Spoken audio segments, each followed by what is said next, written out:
As a criminal defense attorney, questioning the victim and their story during a trial is one of the most difficult things you're tasked with doing. Your entire job revolves around giving your client the most robust, salient defense possible, and oftentimes that means trying to discredit their victims. And in cases where the victim has survived an attempt on their life, you're essentially walking a tightrope composed of barbed wire. Somehow you have to turn the court case around on them and change the narrative about what happened while maintaining a professional, composed demeanor. It's vitally important for the jury to like and trust you so they feel comfortable following your lead as you navigate the cross-examination of someone they have been told lived through such trauma. You have to slowly but surely discredit them, picking apart their story piece by piece, to the point to where they will all but tell the jury that they cannot be trusted. It takes a significant degree of time and care, and it's rare that it is successful. This is Arielle Konig. In March of 2024, she would go on a small staycation with her husband, Gerhard Konig, as a birthday celebration. Konig had planned the entire trip, booking a spa package, picking a challenging hike for them to do, and making a dinner reservation so that she wouldn't have to worry about anything. It was going well, or at least Arielle thought it was, before the pair attempted the Palipuka hike. It was only when the couple was completely alone standing on the cliff face that things took a turn for the worst. Konig, she claimed, attacked her. First, he tried to throw her off of the trail to her demise, screaming that he was, quote, sick of her shit and couldn't take it anymore, unquote. She countered by dropping to the ground, grabbing onto tree roots and foliage, hoping that he would be unable to pick her up and throw her over. Having the upper hand, he sat between her hips and chest, caging her in before grabbing a syringe that he had stashed on his person. Her husband was an anesthesiologist, and as such had access to medicines that were designed specifically to incapacitate people. Upon noticing the syringe, she knocked it out of his hand and began pleading for her life. Their kids needed her. His family loved her. They'd never believed that she fell to her death, and they would probably figure that he had done something. She attempted to reason with him, while also screaming for anyone to come help her. He tried to quiet her by placing his forearm over her mouth, at which point she bit him. She also grabbed his testicles, hoping that the pain would give her an opening to escape. But then he found a rock and began striking her repeatedly in the head. Arielle knew that if she didn't do something, she would probably die. But he was still sitting on her stomach, using his full weight to ensure that she couldn't move. So she would continue to scream. And after no more than 10 strikes to the head, she heard someone. 2 nurses had been hiking the trail that day when they stumbled upon the scene. The man was sitting on a woman, clearly intent on bashing her head in with a sharp rock. The woman had blood pouring down her face and into her eyes. She begged them not to leave her there. Shocked and not knowing what else to do, Konig removed himself from atop his wife. He stood remarkably still, looking between his wife and the women. Whatever he had planned, it was clearly destroyed. She scooted away from her husband, unable to hold herself up, and moved towards the 2 women, who were able to call emergency services and get her down the mountain. After his wife escaped, Konig would call his eldest son, Emil, from his first marriage. Emil had been living with him and Arielle in Maui for the past couple of years, and in the direct aftermath of his failure, he would confess to attempting to kill his wife via FaceTime.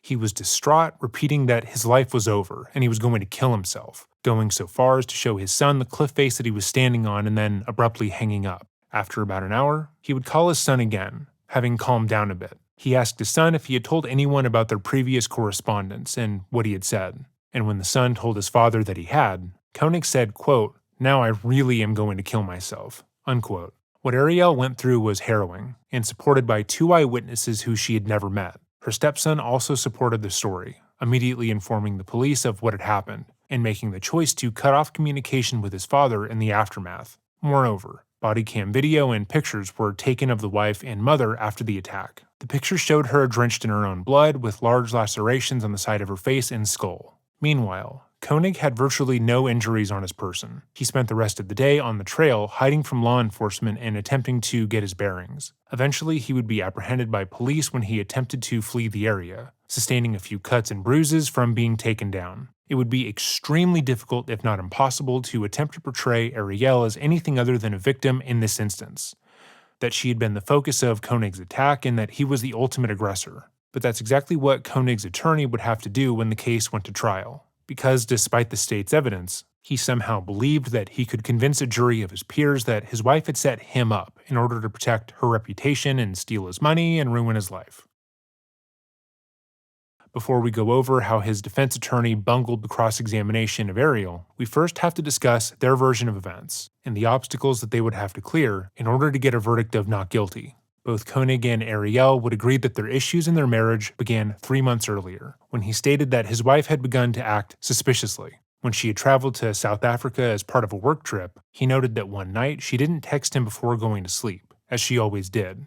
After that trip, he observed an alarming shift in her behavior, as she became more cagey with her phone. If he came into the room, she would either tilt the phone screen away from him, preventing him from seeing what she was writing, put the phone down entirely, or, in extreme cases, turn the phone completely off. Even more concerning was the fact that he had begun to hear her talking to a male coworker, laughing while they were on business calls. He would state that the tone of the conversations wasn't exactly romantic per se, but demonstrated a closeness between the two that hadn't been there before. Sure, this was a man who lived in Maryland, nearly 5,000 miles away from Arielle, but the conversations still made him feel uneasy. So uneasy that one night, while she was sleeping, Konig went through her phone and found 2 text message threads between Arielle and one of her superiors at work, Jeff Miller, one for her work-only conversations and the other that was personal. Jeff had been on the South Africa trip with her. He had been the one she was talking to on the phone, and now he was certain that there was something going on between them. Something. They sent each other pictures of them with friends, animals, and more. They talked about their favorite bands and foods. Konig would characterize these messages as being, quote, like conversations you would have with a spouse, unquote. And of course, direct evidence of Arielle's ongoing infidelity. She was cheating on him, and he had absolute proof. Arielle disagreed, describing the messages as friendly and sometimes flirty. We will be going over the messages as they were shown in court a bit later, but we find that Arielle's assessment of the conversations to be more accurate of the two. Regardless of Arielle's or any outside interpretation, Konig felt violated. He spent the next day logged into his wife's WhatsApp from his computer. He watched as the pair talked about their plans for the day. Oh boy. Talked about their friends and family, and became more and more convinced that they were in a secret romantic relationship. He also noticed that Arielle would sporadically delete their messages, as if she were trying to hide them from him. After screenshotting and logging what he believed was the most damning evidence against his wife, he sent a record of the messages to his best friend, Brian. Brian was married to Arielle's best friend, Giada, and the couples were leaving for Giada's birthday trip in a few days. Konig determined that he would wait to confront his wife until then for some reason. When Arielle was confronted, Konig would claim that she outright admitted to the affair, acknowledging that she had been in a physical relationship with Miller. Arielle has rebutted this notion, conceding that she labeled her friendship with Jeff as an emotional affair, if anything, after she had understood how deeply wounded her husband was. At no point did she ever attempt to sleep with, kiss, or have any sexual communication with Miller, but it simply didn't matter. What mattered to Arielle was that her actions had hurt Konig, and according to both parties, she was deeply apologetic. Initially, Konig wanted his wife to move out of their shared home. It was only after multiple emotional conversations that he eventually settled for Arielle staying, and then giving up her cell phone at the end of the day, giving up her right to privacy, going to both couple counseling and individualized therapy, and not working alone with Miller from that point on. Arielle would also state that her husband also demanded that they have sex every other day to prove her commitment to the marriage. Konig would also add that in these initial conversations, he was adamant that Arielle leave her job as well. She would deny that he asked her to do that. Arielle complied with Konig's wants, reading multiple books on infidelity, attending therapy every week, and emailing Jeff to say that all of their conversations would have to be via email. And if they had any business calls or meetings, another party would also have to attend. However, this did little to quell Konig's mistrust of his wife. She would repeatedly state that the relationship with Miller had just been flirty messages. They hadn't slept together and that it was just, quote, an emotional affair, unquote. He felt the term was her downplaying her actions, even though that determination had been made when they were in couples counseling and was agreed to by all parties. She relayed that Giada and her mother said that he was overreacting, and that what happened wasn't as big of a deal as he was making it out to be, which he felt was outright gaslighting and an example of Darvo, a term he learned on Reddit. The 46-year-old felt certain that she was still hiding something, that she was lying not just to him but to her friends and family members about what had happened, and he was determined to prove to everyone how much of a liar his wife had become. First, of course, he bought a covert listening device that he planned to use to record Arielle with. Then he went through her phone records and found that on a business trip to South Africa, she had texted Miller multiple times at 10 p.m. and called him the following morning for about a minute. This, he was sure, counted as evidence of their sexual relationship. Despite his continued mistrust of his wife, Konig would allege that things were slowly improving though, until Arielle had stopped trying. She had begun getting defensive about handing over her phone, and she outright stopped looking for another job. But things finally came to a head when they went to hike the Palipuka Trail on March 24th. After hiking about a quarter mile, Arielle would mention that she was going to have to go on another business trip with Jeff in the coming weeks, and he needed to be okay with it. She wasn't going to get another job. She didn't care about his boundaries. This was just the way things had to be. And if he really had an issue with it, she could get her mom to come with her as a sort of chaperone. This, of course, upset Konig. For the past 3 whole months, her infidelity and her betrayal had wreaked havoc on their entire lives. And she was more than willing, apparently, to just keep doing so. He had hoped that with time, things would go back to the way they had been. But there, on the hike, he understood that it was finally a lost cause.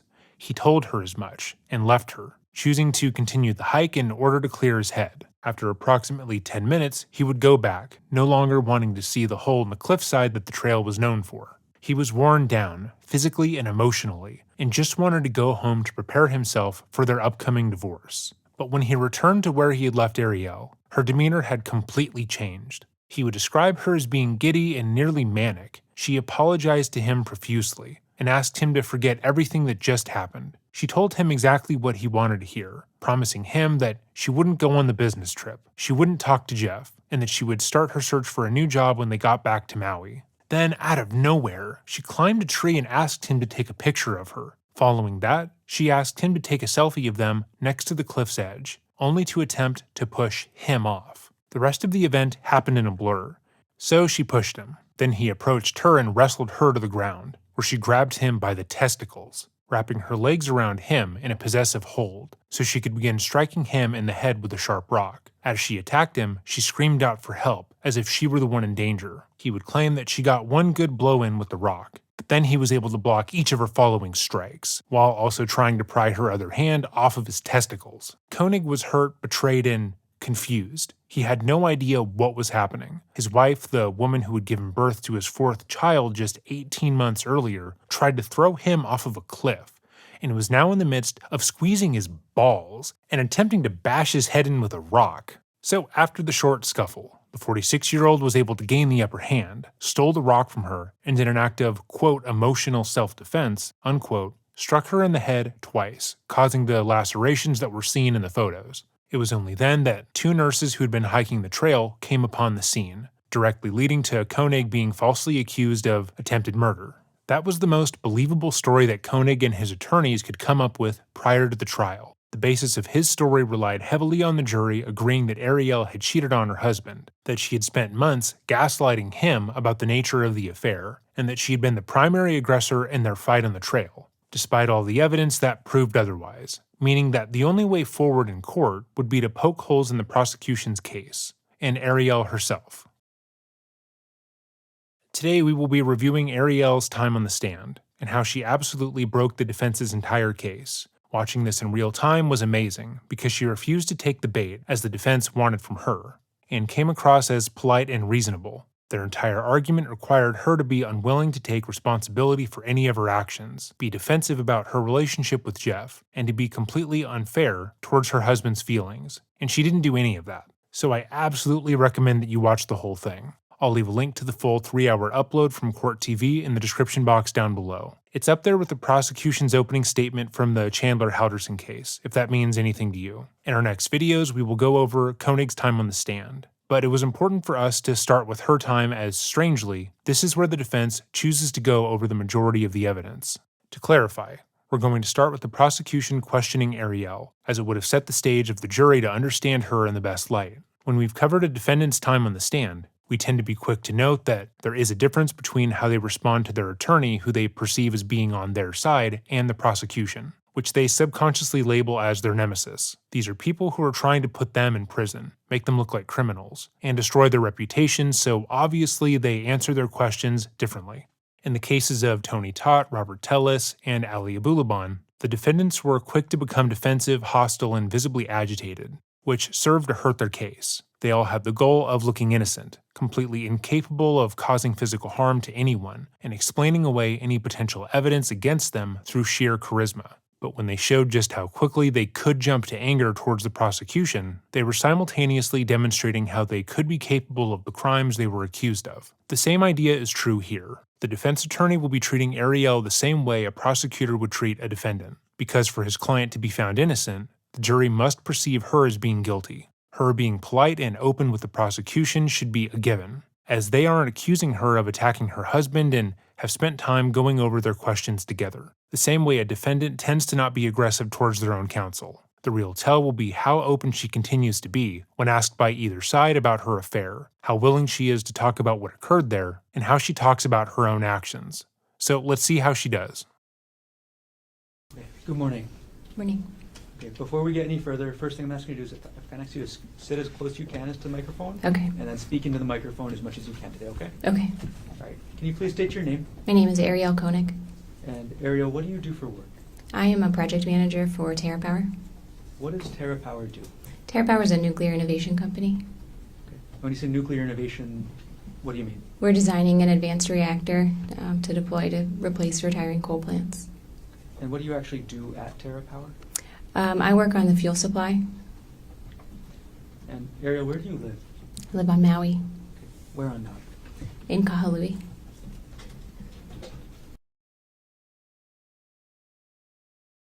Who do you live with? I live with my children. Which children? I have two little kids and then my stepson. How long have you been living on Maui? Just over 3 years now. Arielle, are you currently married?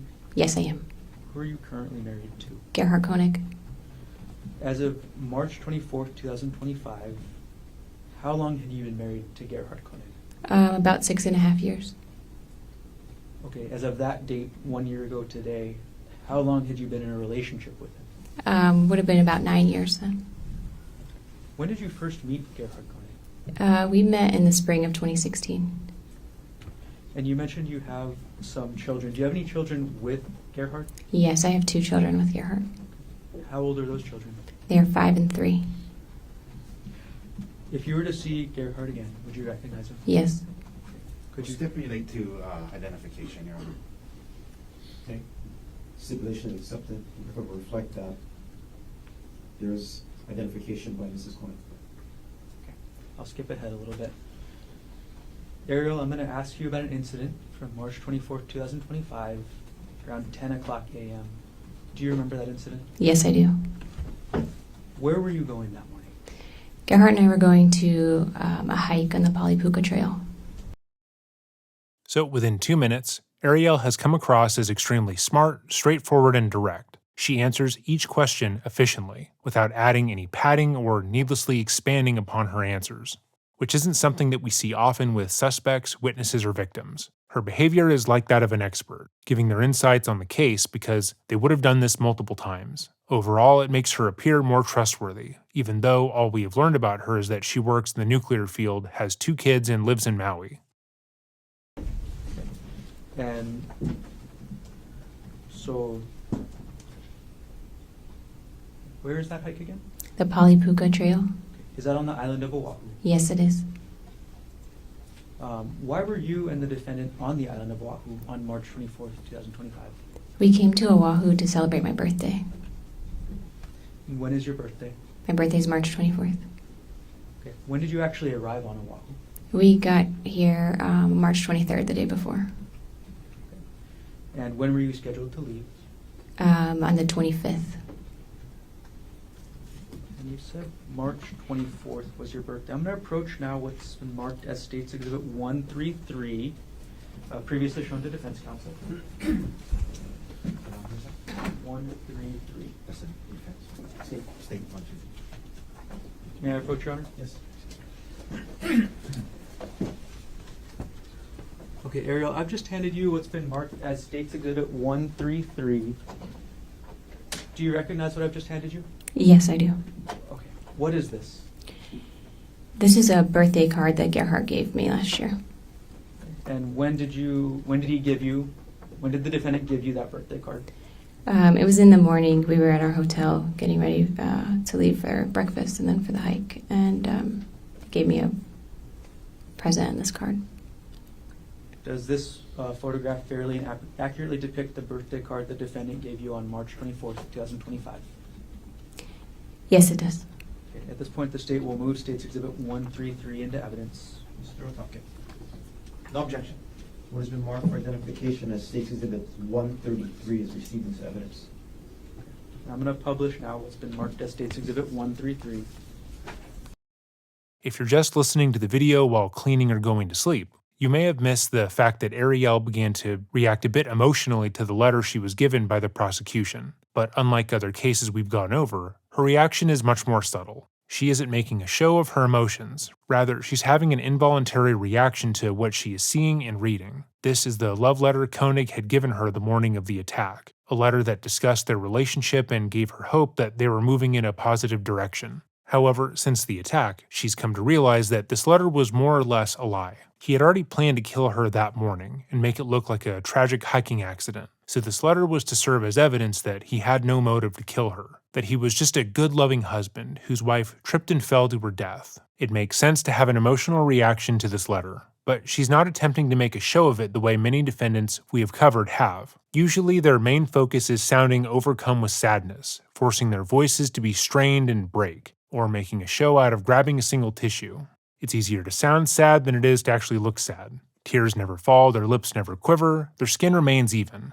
But that isn't how Arielle reacts. Again, she doesn't sound distressed, but she sucks her lips into her mouth before her lips begin to quiver and she appears uncomfortable. If you watch closely, it's clear she's actively trying to school her features back into stillness and maintain a degree of professional composure, which makes sense. Crying is an extremely vulnerable thing to do, especially in this situation. She's in front of cameras, a courtroom filled with strangers, and the man who attempted to end her life a year prior.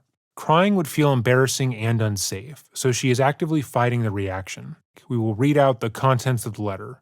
Angel face. There isn't an obstacle in this world too hard for me to fight through for you. I would take on anything just to see your smile. You're one of the kindest, most giving and selfless people I know. Putting others before yourself with so much love. You're the heart of our family, fun, fearless, and a terrific mom. The kids and I hit the jackpot with you. Love always, G.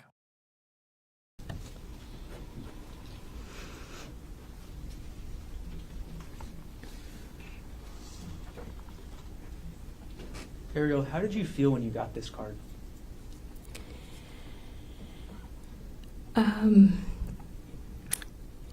Hopeful. I was I teared up when I read it. I thought it was really sweet. And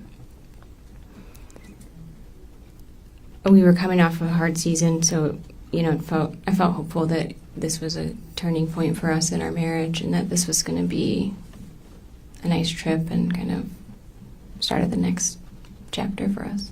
Okay. I'll come back to what you just mentioned there a little bit later. Sure. But could you walk us, and I'm going to take down State's Exhibit 133, and I'm going to retrieve it from you now. Could we have it read to the jury, at least published it in a way where they can see it? They'll get it when they deliberate. Well, It's up to the state to publish the exhibit as they wish. Okay. I'm going to retrieve the exhibit from you, Arielle. Thank you.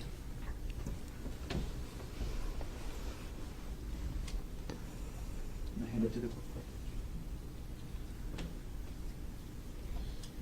Okay. All right, Arielle, you got the birthday card in the morning, you said, and then you were late around 10 a.m. on this hike. Can you describe how you got to the Polypuka hike? We had a rental car, so we drove. Who drove? Gerhard drove. And who planned the hike? Gerhard planned the hike. Had you ever been on the Polypuka hike before? I had not, no. Had you ever been to Oahu before? No, this is my first trip to Oahu. I had flown through, but not visited the city. Okay, so you'd stopped at the airport before, Yes. but never left? Yes. Right. Can you describe the area around the trailhead of this hike, or the start of the hike? Sure. There's a parking lot when you first get there, and then the trailhead itself is kind of hidden. There's a sign that says the trail is closed here, and it's up. There's a lava rock wall, and it's above that wall, and then there's some porta potties off to the side. When you got to the trailhead, were there any other hikers around? Yes, when we first got there were two hikers walking around, looking on their phones, kind of looking like they were looking for the trailhead. When there's a sign that says the trail is closed, so it looked like they were trying to figure out where the trail actually was. And what did you and the defendant do when you saw those two would-be hikers? We saw them, and I was like, oh, they're looking for the trail too. We should tell them it's up here, because we had seen hikes like that before where you kind of go past the sign. And he said, no, it'll be nicer if it's just us. Let's just go to the lookout and give them time to find the hike. And so we went and parked and went over to the actual, like, more visitor area at the Polypuca Trail. Okay. When you said the visitor area or the lookout, what area is that? There's like a big flat area, and there's plaques and things, and then there's a big view, so you can go and take pictures and read about the site. And how long did you and the defendant stay in that area? I'd say less than 10 minutes. Okay. Just took some pictures and looked around. And what were you looking out over at that area, or what were you looking at? It's this big valley. Okay. And then after you were done at the Poly lookout area, looking at the area with the plaques and all that, where did you and the defendant go next? Then we went and started the trail. Did you hike the whole trail that morning? No. Can you describe what the start of the trail was like? Sure. And we just kind of quickly went behind the porta potties to get up there. And the start of the trail is pretty wooded and rocky. You mentioned you didn't hike the whole trail. At a certain point, did you decide to turn around? Yes, we were hiking, and there's kind of these like cliff faces that you walk past, and it's pretty narrow. And I was just feeling uneasy, and I wasn't enjoying myself. And we got to a part where you had to kind of scramble, use your arms and legs to get up. And it was kind of exposed. There weren't really a lot of trees, and I was just uneasy. And so I told Gerhard, I'm not having fun. I don't want to keep going. I'm going to stop here. Arielle, can you explain to us what was making you uneasy? The cliffs were just feeling, it was windy, and the trail was narrow, and the cliffs were really steep. Do you know how tall the cliffs were? I don't, hundreds of feet, I would say. Okay. So you're feeling uneasy, and you just said you told the defendant you didn't want to continue. What happened after you told the defendant that? Well, I had hiked up part of that little scramble area, and I came back down because I was feeling it was like very exposed up there. And so I came back down, and I was like, I told him he could keep going if he wanted to, and I would wait there. And so he went on for a little while I just kind of hung out. And it was maybe, again, 5 or 10 minutes, and then he came back. Okay. So once the defendant got back, did he say anything? Yeah, he came back, and he was like, it's really beautiful. You should really come on it. It's too dangerous for me to be walking around by myself, but you've already done the hardest part by coming up this part. You should really come up and we could keep going. And I was just like, no, I'm not enjoying it. I don't feel good. I'm not doing it. All right. So after you told the defendant no again, what did he do? Then we started making our way back down the trail. And can you describe for us what you and the defendant were doing as you started to head back down the trail? Sure, we were just walking and talking, and I was like, oh, I'm not as much fun as I used to be since having kids, I guess, but yeah, I'm just not enjoying this today. And we were walking down, and there's this big tree, and I was like, oh, I'll climb the tree, you can take my picture up there. And so we did that. Okay. Who took the picture of who in the tree? Yeah, I climbed the tree. I gave Gerhard my phone and my purse to hold, and I climbed the tree, and he took the picture on my phone. So after you take the picture in this tree, where did you go? And I just climbed back down, back to Gerhard and the trail. Okay. Once you climbed down from the tree, who had your phone and your purse? Gerhard still had my phone and purse. Okay. What was in your purse? Well, my phone had with it my ID and credit card, and then the purse had, sunglasses and chapstick, something like that.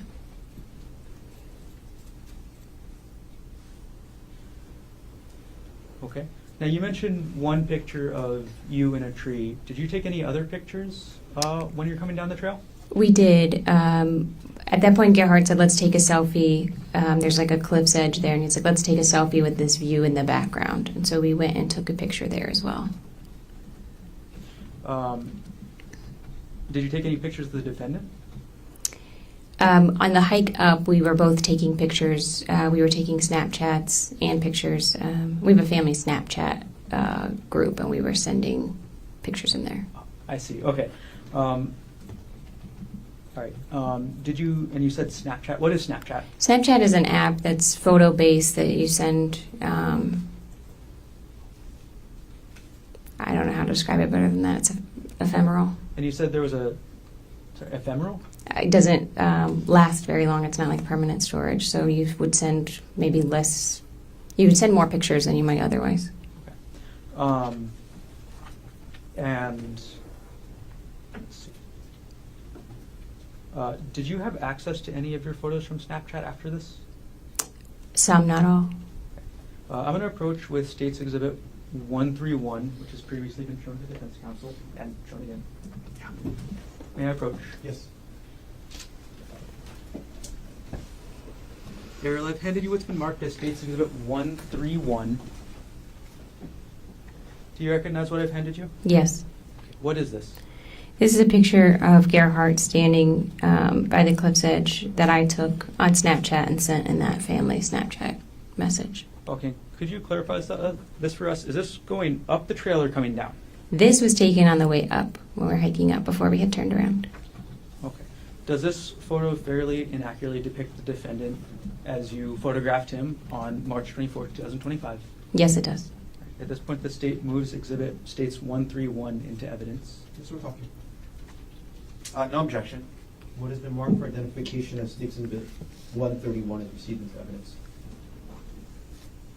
And I'm going to publish now States Exhibit 131. Okay. Arielle, if you can look at the photo and describe maybe what's on the screen as well, what is the text on the photo? It says, "Don't look down." Okay. And is your identification on the photo anywhere? Yes, up in the upper left-hand corner. It says Ari Konig. Okay. And what is Arielle Konig? That's my name, Ari, short for Arielle. Is that your Snapchat ID as well? I'm sure it is. All right. I'm going to take down States Exhibit 131, and I'm going to retrieve the exhibit from you.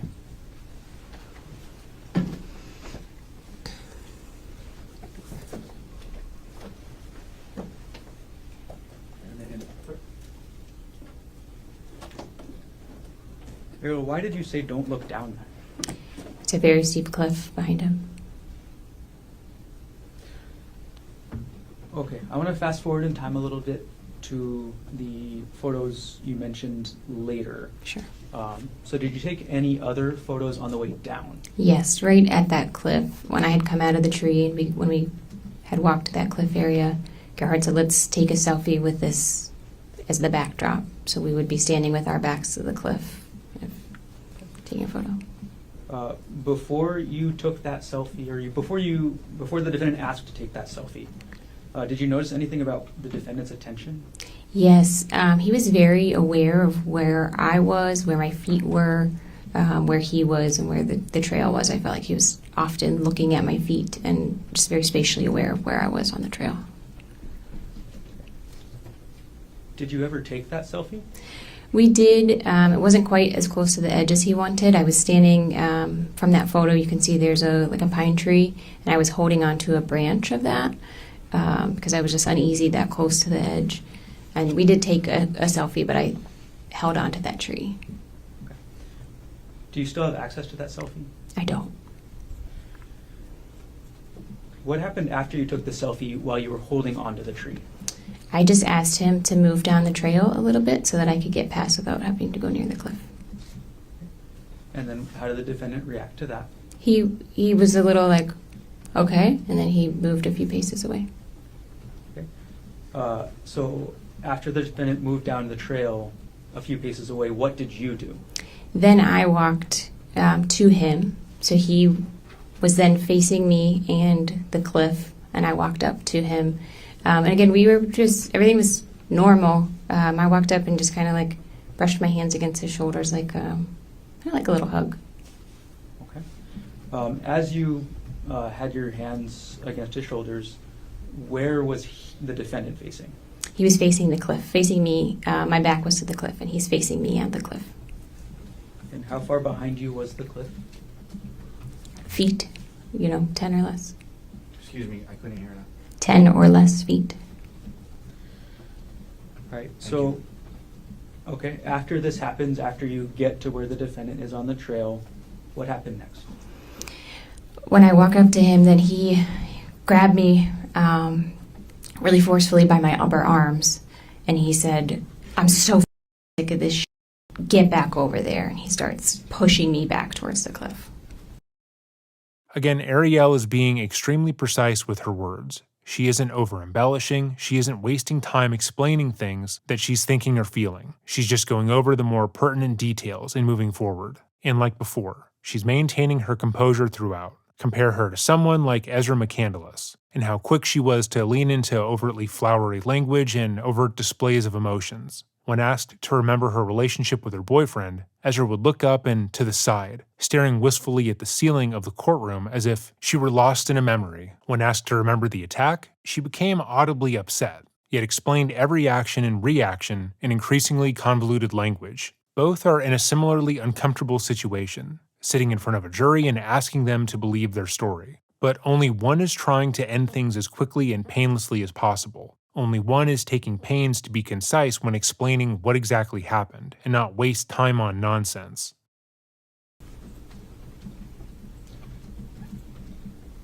While the defendant was grabbing you and pushing you, what did you do? I was surprised. It felt almost like he was kidding at first, and I was like, "What are you doing?" But he had grabbed me really hard and was moving me. So we kind of wrestled a little bit, and I threw myself onto the ground because there's a lot of trees and shrubs there so that I could hold on. As you threw yourself to the ground, how did the defendant respond? Well, he got on top of me, and he was kind of trying to pull me, and we're wrestling, and he ended up straddling me, so he had his legs on either side, kind of across my waist. On March 24, 2025, how tall were you? About 5'6". And how much did you weigh on that day? About 145 pounds. Okay. And on that date, how tall was the defendant? About 5'10". And how much did he weigh? Maybe 165 pounds. Okay. And then you said straddling. Can you describe what that looked like for us? Sure. I'm laying on my back, and he's on top of me with kind of like one leg on either side across my waist, facing me. Once the defendant was on top of you, what did he do next? So he was first trying to pull me, trying to get me closer to the cliff. And again, I could kind of hold on to the roots and stuff that were around us. And then he had a backpack that he was hiking with. And he, like I said, he's on top of me. And he had a syringe in his hand. And he says, "Hold still." And I see the syringe, and I just kind of like bat it away from us both. When you first saw that syringe in his hand, did you actually see where it came from? I didn't see where it came from, no.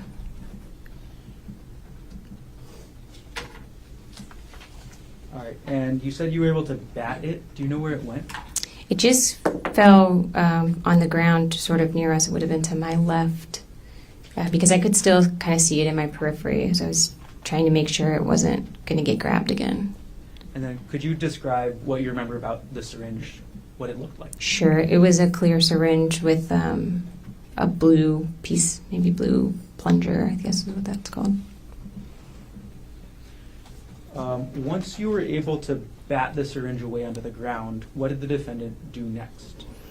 So he had taken his backpack off, and it was on the ground to his left, so kind of to the right side of my body here. And he was digging in that with his left hand, and then kind of holding me down with his right hand. And I'm screaming, and I'm saying, "What are you doing? Get off me." And he's saying, like, "You're done." I'm so sick of your, so done with you. And I'm trying to kind of protect myself and get out of there. But also he's gripping his hand closed really hard. And there's a vial in his hand, so I was trying to pry his hand open so I could grab that vial out. Okay. Which hand did you see the vial in? The vial was in his right hand. Okay. And did you actually get to see the entire vial? No. Okay. What part of it did you see? I mean, I could see pieces of it because I'm trying to like pry his fingers off of it so that I can grab it and throw it. Were you able to open his hand that was holding the vial? Not enough to get the vial away. All right. You mentioned the defendant was saying some things. Can you tell us what you remember he said as he was on top of you? Yeah. Oh, I mean, I'm screaming and he's telling me, "Shut up! Nobody's going to hear you out here. Nobody's coming to save you." And I'm saying like, "You can't do this." Everyone knows we're on a hike. They'll know this wasn't an accident, and our kids will be orphans. You'll go to jail, and I'll be dead. Like, you have to stop. And again, he's saying like, "You're done. We're done with you. We don't need you anymore. You're done. You're done." Did telling the defendant any of these things that you told him, did that get him to stop?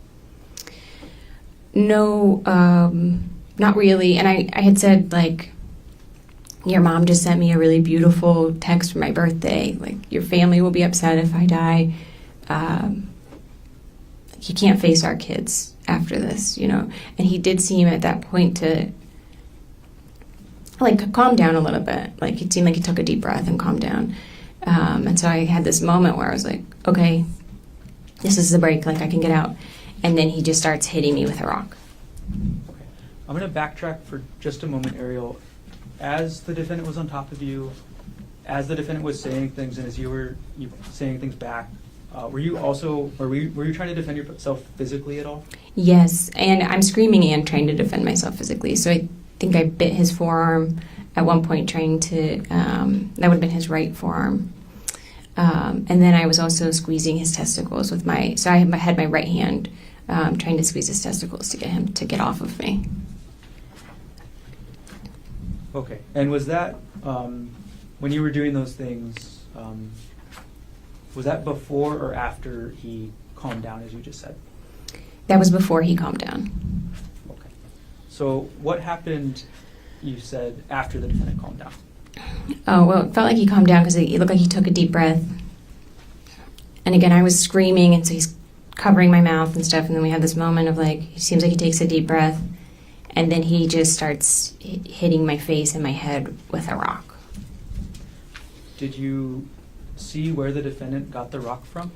I didn't see where he got it from, but like spatially, he was like reaching up around this area of my head. So my impression was that there was a rock on the ground near my head that he was able to grab.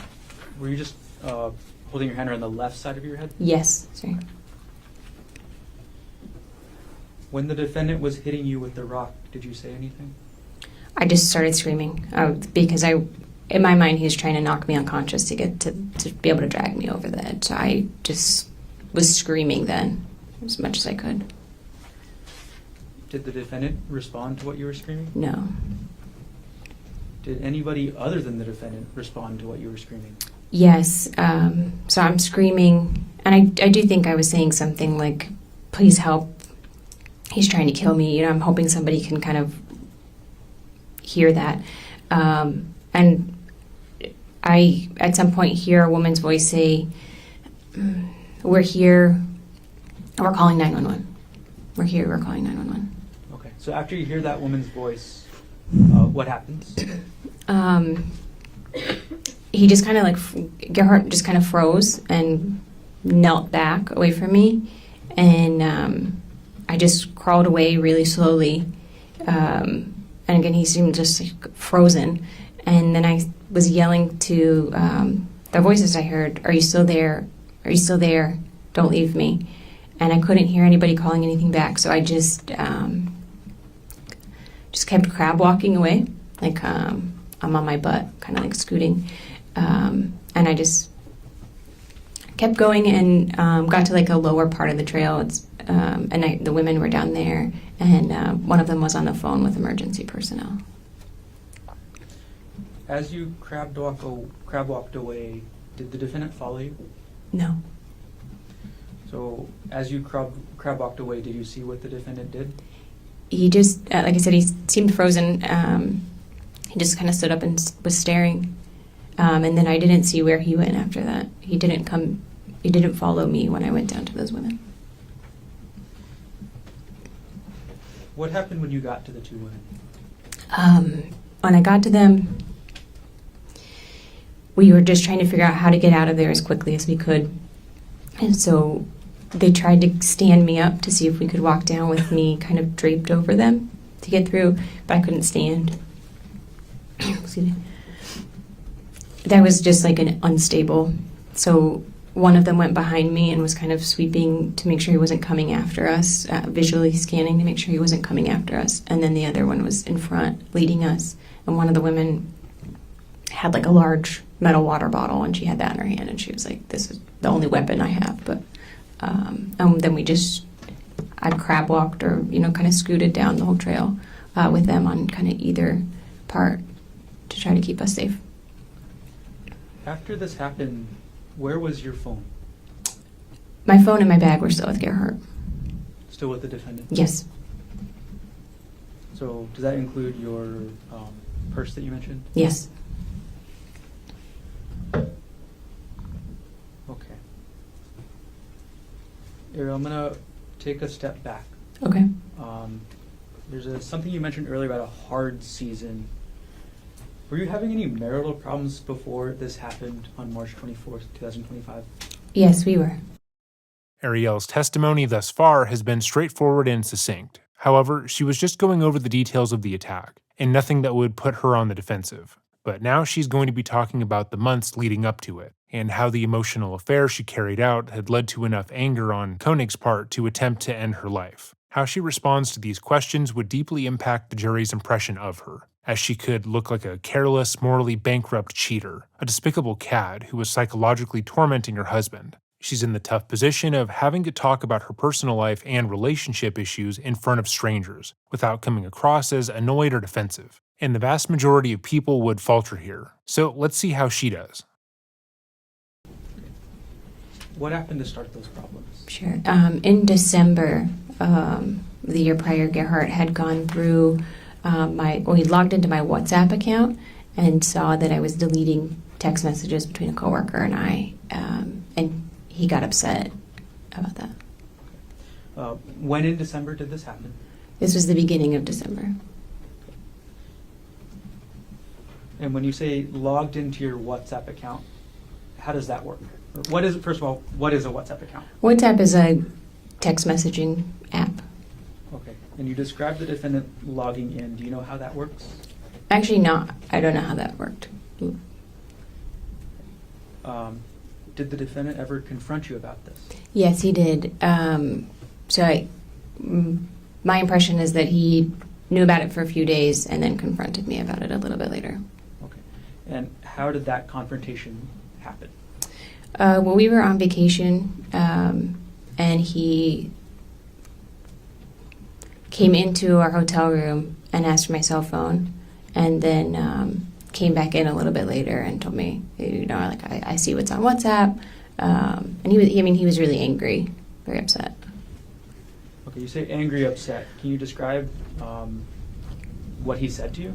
Yeah, called me a lying bitch, you're a whore, how could you do this sort of thing.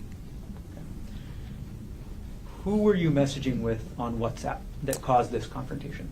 It was a coworker from TerraPower. His name is Jeff Miller.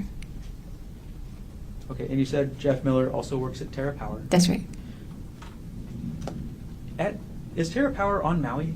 No. Okay, where is TerraPower located?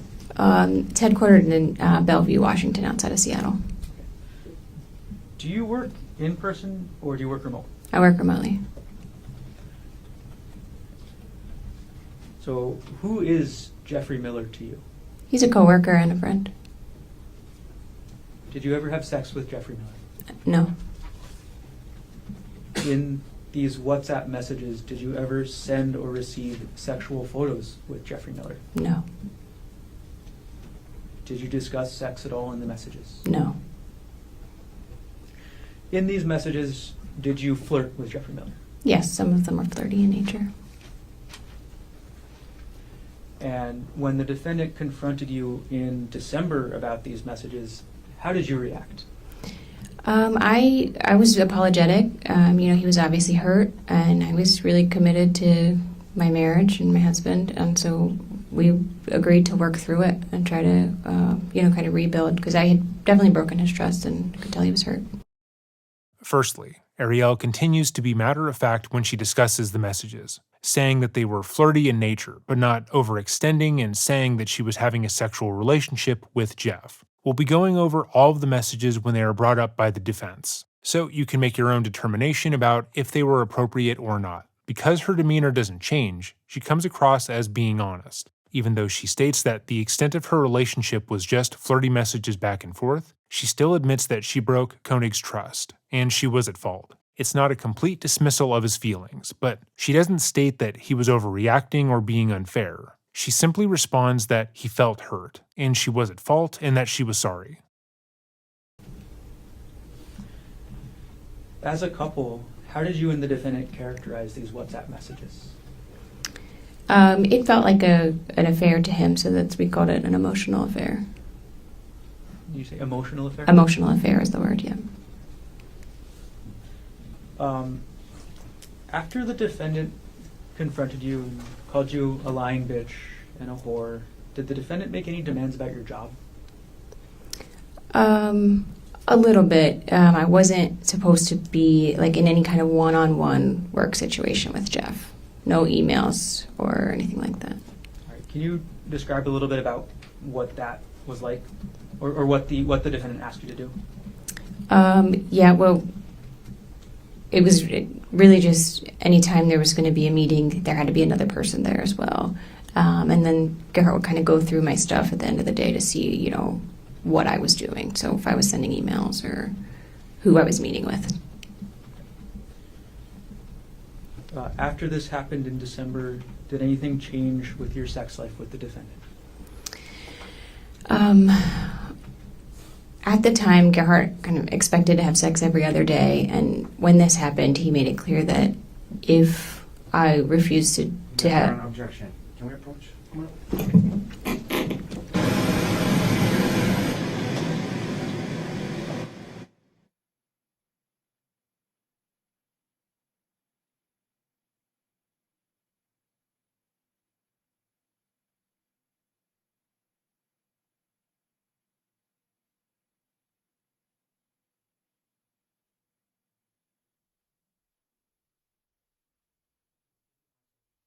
Gentlemen, Ms.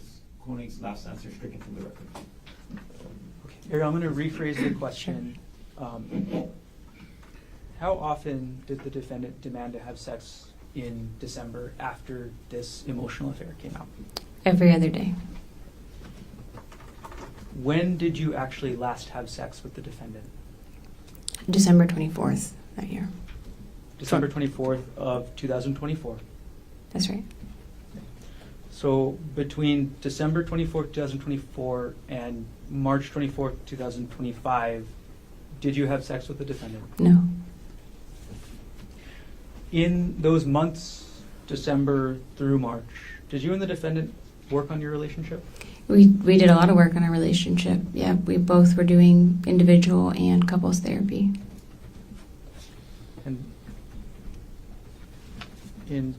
And can you describe a little bit about, what that was like? Yeah, we were trying to work on a lot of different things in our marriage, in addition to the deleted text messages, which again, I could tell Gerhard was deeply hurt by. So working on rebuilding trust. In terms of non-sexual intimacy, did anything change in that with regards to your relationship with the defendant after this all came out in December? A little bit, yes. And in that, Gerhard really wanted a lot of touch, physical touch. So there was a lot of cuddling and stuff like that. And any refusal of that would be, kind of me withdrawing. Okay. When you didn't want to cuddle, what types of things would the defendant talk to you about? Then that would be like, a lot of questions. How could you do this to us? It would kind of bring up the WhatsApp messages back to the surface. And then when were these, or how long was this issue ongoing, I guess? I mean, like December was really hard. January, it seemed like things were getting a little bit easier. Things were getting a little bit better. By February, we had gone on a family vacation with our little kids and had a really fun time. And so it seemed like by February, we were starting to kind of turn a little bit of a corner.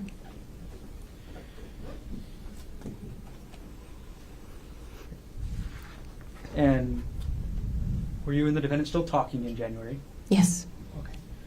I'm going to approach now with States Exhibit 130 and 117 for your decision of the defense. May I approach, Your Honor? You may.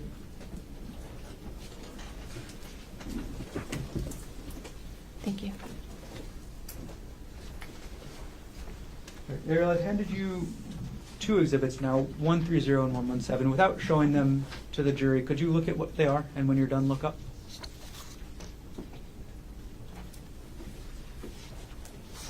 Okay, let's start with the one with the sticker on the back that says 130.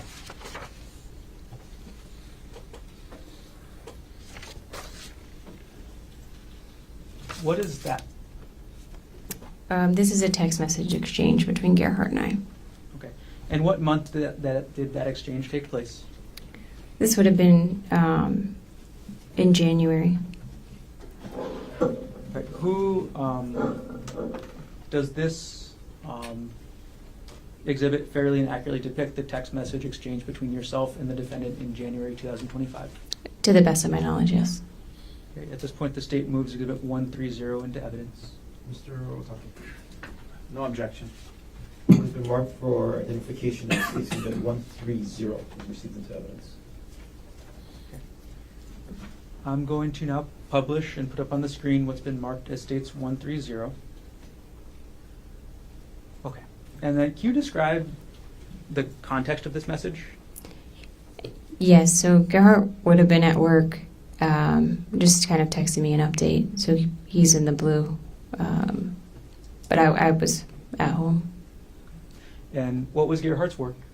Gerhardt was an anesthesiologist at Maui, Do you know where he primarily did his work? at the hospital. We're going to take States Exhibit 130 down. Could you now take a look at the one marked States Exhibit 117?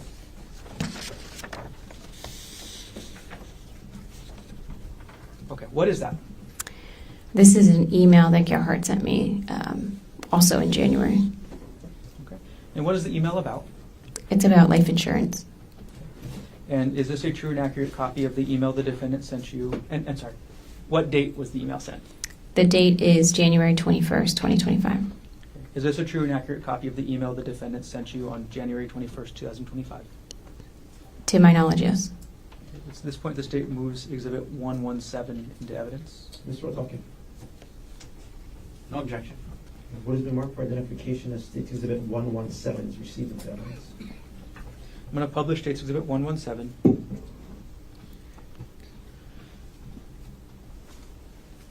Arielle, what was the defendant asking you to do in this email?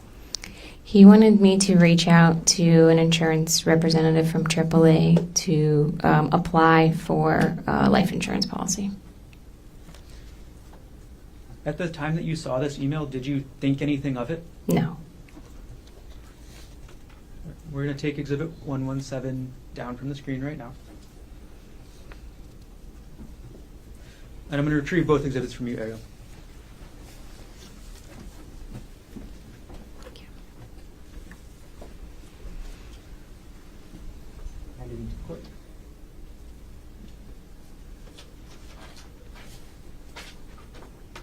Okay, so you said you didn't think anything of the defendant asking you to increase your life insurance at the time. Is that right? That's correct. Okay. In your relationship with the defendant, who handled matters such as insurance? Gerhardt did most of the financial stuff.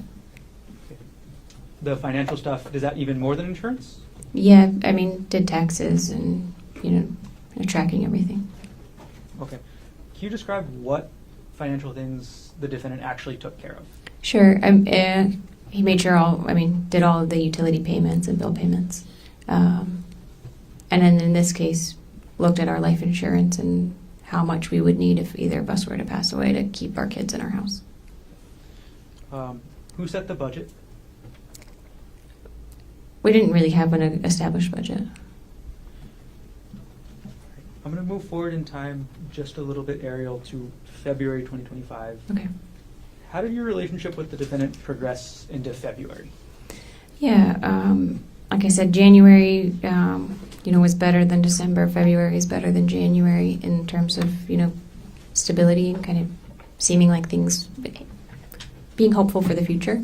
In February, we did a family vacation with our little boys and saw Gerhardt's family.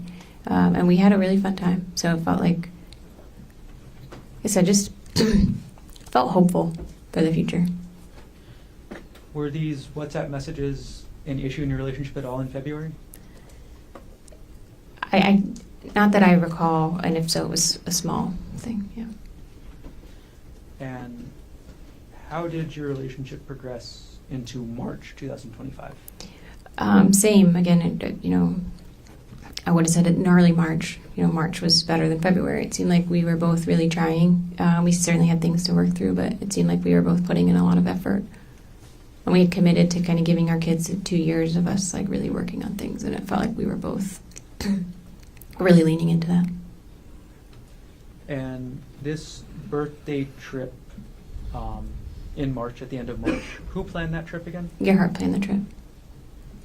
And how did the trip go before you took the hike on March 24th? The trip was going well. We came out the day before in the morning, and we went to a spa, and we did like a long couple spa thing, a couple hours long. Did a nice lunch. We walked around and shopped and had a nice dinner. It felt, normal. We were having fun together, relaxing. You mentioned the spa thing. Is that something that you and the defendant talked about before you did it? Yes. Okay. How far in advance did you know that you guys were going to the spa? Weeks or less, 1 to 2 weeks, I would estimate. Did you and the defendant talk about the Polypuka hike specifically before you did it? No, not really. Maybe the night before. Did you research it together? I did not know. So did you look at any web pages about the hike before you went on it? No, I didn't.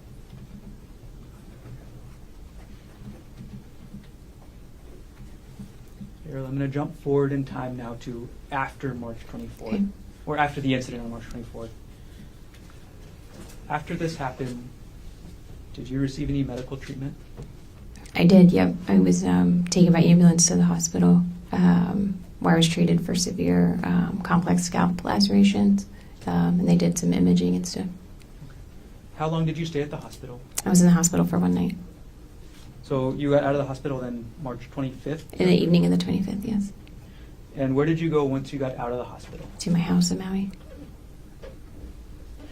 Can you say that one more time? To my house in Maui, sorry. And is that the 19 Hu'u'ehu place address that you mentioned? That's correct, yes. When you got back to Maui, did you find anything relevant in your house to what happened? Yes. A few days later, I found Gerhardt's work bag in our closet. Okay. And what did you find that was relevant about the work bag?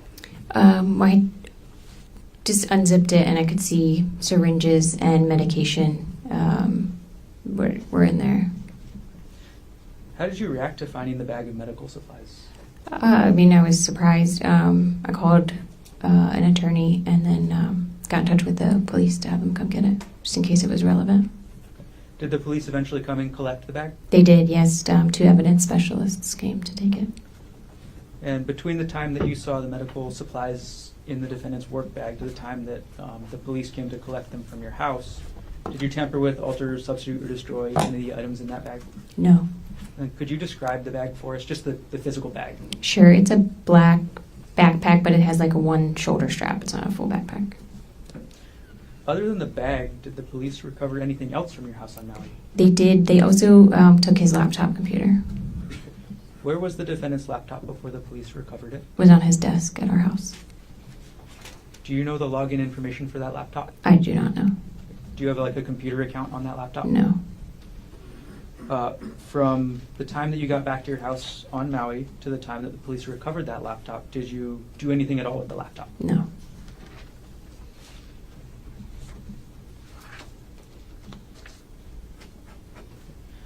Now, you talked about your treatment on Oahu so far. Did you have any sort of medical treatment after you got back to Maui?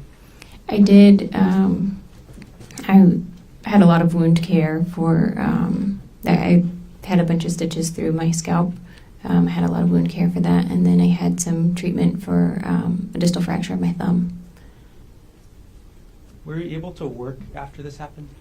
No, I was out of work full time for maybe 4 weeks, something like that, and then I was on light duty for a few weeks after that, and then ongoing physical therapy for vertigo and for just kind of fatigue and being able to sit at the computer and do. I work on my computer screen all day, so did physical therapy to kind of strengthen the ability to do that. How long before you were fully recovered, just in terms of able to work a normal work day? Maybe between 2 and 3 months. Do you have any visible long-term effects from the injuries from March 24, 2025? Yes, I have scarring on my scalp and my face. And Arielle, could you show everybody in the courtroom the scar on your scalp? Sure. And I want the record to reflect the witness is just pulled her bangs up on the left side of her head to display a scar. Yes. Arielle, how do you normally cover that scar? Until Objection irrelevant. Sustain. Does your hair grow in the area where that scar Same is? objection, Your Honor. Overruled. no, my hair does not grow there.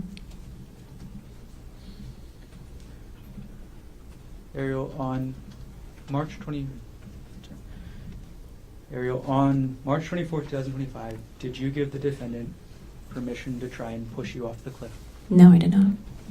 Did you give the defendant permission to try and inject you with a syringe? No, I did not. Did you give the defendant permission to hit you with that rock? No, I did not. Thank you. I have no further questions at this time. In the time that she was being questioned by the prosecution, Arielle was able to come across as professional, polite, and composed. She was asked about her affair, a topic that could have easily led to a defensive response, but she kept a cool head, took responsibility for her actions, and didn't attempt to downplay the feelings of the man who tried to take her life. To say she did a great job would be an understatement. We've watched countless trials, watched multiple victims take the stand, but they're rarely able to keep this level of composure when talking about what would be the worst day of their lives. But that was only the direct. What really matters is whether or not she'd be able to keep that level of composure in the cross-examination, where the defense would purposely be attempting to trip her up and get her to react poorly. Good morning, Ms. Konig. Good morning. My name is Tommy Otake. I'm Gerhard's attorney. I have some questions for you this morning, ma'am. If I ask a question that you don't understand, please let me know and I'll try my best to clarify it, okay? Yes, sir. All right. Now, I want to begin a little bit with this issue of Mr. Jeffrey Miller. Mr. Miller was a co-worker of yours, yes? That's right. And was he a senior vice president at the company that you worked for? Not at the time, no. At the time, what was his position? And when at the time, I mean in November or December of 2024. What was his position at TerraPower at the time? A director, senior director, something like that. Senior director. Okay. Now, you understood Mr. Miller was also married, yes? Yes, You were married at the time, yes? that's right. You indicated under oath today that after the discovery of these communications with you and Mr. Miller, you and Gerhard would refer what had happened between the two of you. You would refer to it as an emotional affair, correct? That's right. All right. In fact, there were times in communications where he referred to it as a secret affair, yes? When you say he, you mean Gerhardt? Yes. I don't recall, but potentially. Okay, we'll come back to that. And in fact, in the counseling sessions that you guys had, it was whatever was going on with Mr. Miller was referred to as emotional infidelity at times, yes? As far as I can recall, yes. Okay. Now, emotional affair, secret affair, emotional infidelity.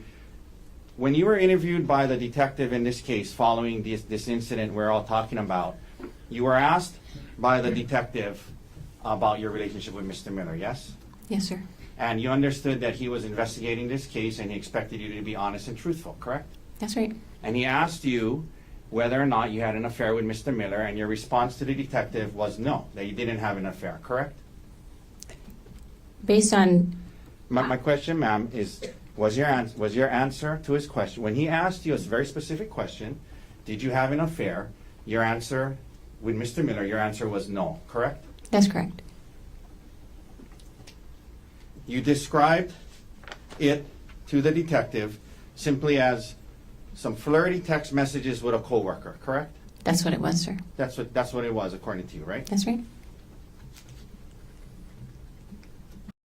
Right off the bat, the defense is attempting to paint Arielle as being a dishonest person, that when she spoke to the police, she lied about the nature of her relationship with Jeff in order to downplay her actions, and therefore should not be trusted. However, her reasoning makes sense and is fairly easy to follow. Most people have a very rigid idea of what they believe an affair to be, because it's classically defined as a romantic relationship that takes place outside of another established one. They view it as secret, illicit, and requiring a certain degree of lying and deceit to be pulled off effectively over time, and that is certainly true of police, who are usually brought in the aftermath. She hadn't kissed, slept with, or engaged intimately with Jeff, besides vaguely flirty text messages, which Konig had agreed with when they classified the affair as being an emotional one. So when she was asked about the nature of the relationship by police, she said that it amounted to some flirty text messages, because that's all it was. It would have been confusing to try and explain to the police that they called it an emotional affair, even though she never slept with Jeff, and never had the intention of sleeping with him generally.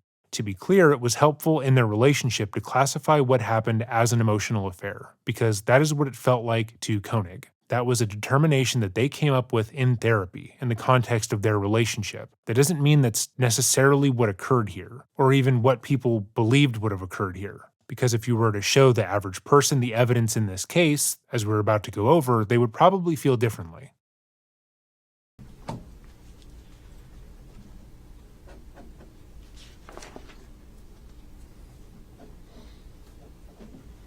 Now, after the discovery of these messages and what was going on with you and Mr. Miller, there were times when you and Gerhard would communicate about the situation by text messages between the two of you, correct? Yes, sir. Okay.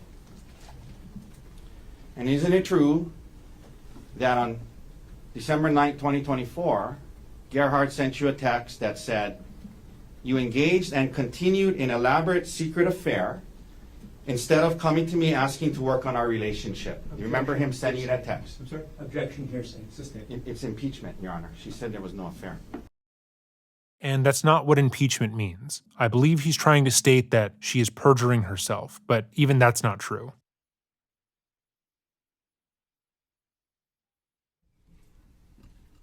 Thank you, Your Honor. Please.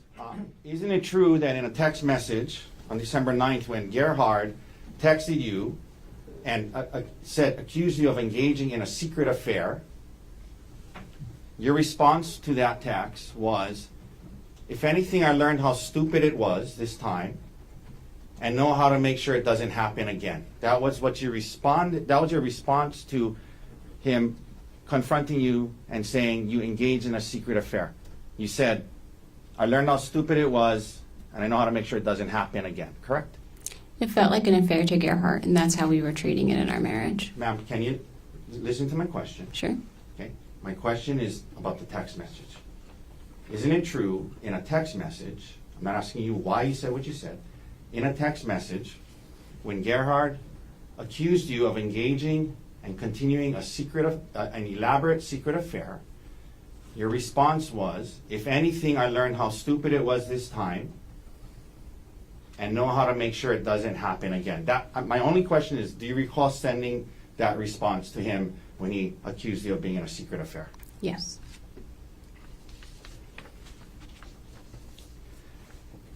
You didn't say to him, it was just flirty text messages, don't worry. You said it was stupid of me, it won't happen again, correct?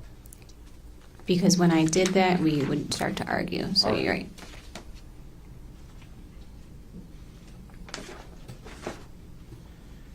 And when you said in your text message, I know how to make sure it doesn't happen again, that was in reference to the elaborate secret affair that he was referencing, yes?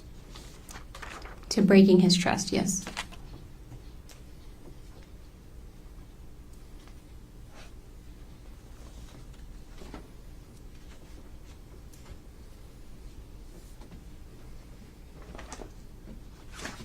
Another thing that happened after the discovery of your relationship with Mr. Miller, another thing that happened is, as you talked today about working through this in January and February. Remember that? Yes, sir. Okay. And another thing that happened to help you guys work through this is you guys started listening to audio self-help books. You remember that? Yes, sir.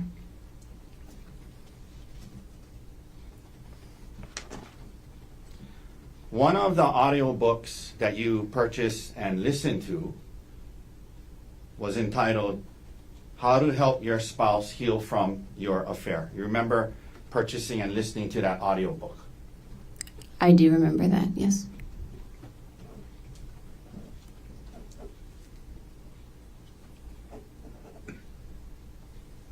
You took the time to purchase it and listen to it, and that was the title of it. How to Help My Spouse Heal from My Affair, as in your affair, correct? That's correct.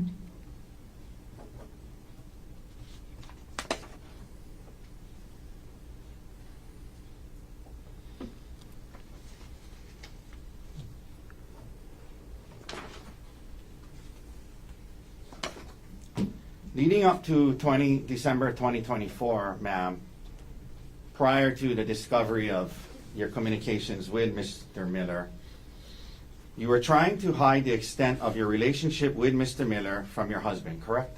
That's right. To conceal the substance of your communications and the extent of your relationship with Mr. Miller from your husband leading up to December 2024, you were purposefully deleting your messages to and from Mr. Miller on your phone, correct? I was deleting messages on my phone, that's correct. Yeah, so Vera wouldn't see them, right? That's right. Again, Arielle is extremely poised when answering the defense's questions, despite the fact that he is obviously trying to get her to admit that the affair went beyond texting. He implies that by her not correcting the nature of the relationship one time via text message, that she was admitting to sleeping with Jeff, or that because she read a self-help book about helping your spouse heal from an affair, that she must have done more than what she is saying. But that argument doesn't really hold water. Let's say that Arielle is lying here. At some point, likely on the South Africa trip, she had slept with Jeff, and they were in a secret relationship. Police investigation went through all of her communication via phone and email and found nothing. And it's doubtful that she had the technological know-how to delete every piece of evidence. If Konig is referring to it as a, quote, elaborate secret affair, unquote, one time via text, and her reading a book are the only pieces of supporting evidence to this claim, then the argument is much too weak to be used this early in a cross-examination. We're less than 10 minutes into his line of questioning, where the majority of the jury would be most attentive, and all of his questions have served to make his arguments look stupid and nitpicky. Meanwhile, because Arielle maintains her composure and a fairly professional tone, she seems more in control than the defense. She's able to explain her behavior and reasoning without getting upset, rolling her eyes, or looking for assurance from the jury or the prosecution. It's the worst-case scenario for the defense, and there's still over an hour more that we have to cover. And by the way, you work with Mr. Miller, correct? That's right. You guys have work emails that you can email each other on, yes? Yes, sir. He had a work phone, yes? Yes, sir. Did you have a work phone? No. Okay, but you had text messaging on your phone. You could text him on his work phone about work things, yes? Through text messaging, yes? That's an option for sure, yes. Yeah. And emailing about work things on a work email, that was an option, right? Yes. But you chose to communicate with Mr. Miller, this other married man, on WhatsApp, correct? I use WhatsApp for work for other things too, yes. Ma'am, that wasn't my question. Yes, I talked to him on WhatsApp, sir.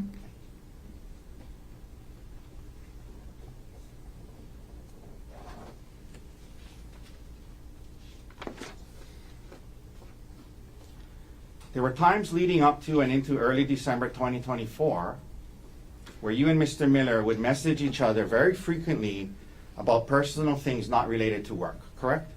Yes, sir. Some days all day long, back and forth all day long, correct? Potentially. Okay. Your Honor, I'm going to ask Your Honor to take judicial notice that December 1st, 2024 was a Sunday, and I believe we have a calendar here somewhere. May I approach, Your Honor? This is from timeinddate.com. Or the witness. Excuse me? Bench or the witness? You want to You, Your Honor? Ideally, to show you the calendar. Come on up. December 1st, 2024. Mr. Gardner, any objections? None at this time. Okay, so the court would judicially notice that December 1st, 2024 was a Sunday. Okay. December 1st, 2024 was a Sunday, not a work day, correct? Sure. I'm going to show you now what's been marked as D123. D123. May I approach, Your Honor? You may.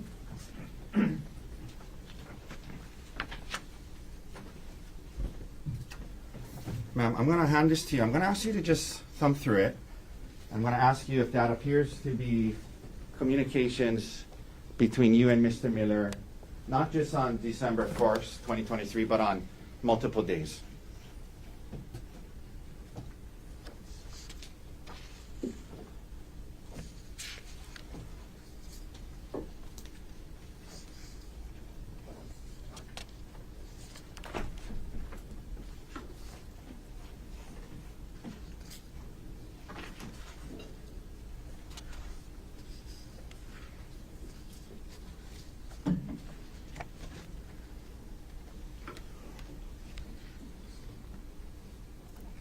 Will you please repeat your question?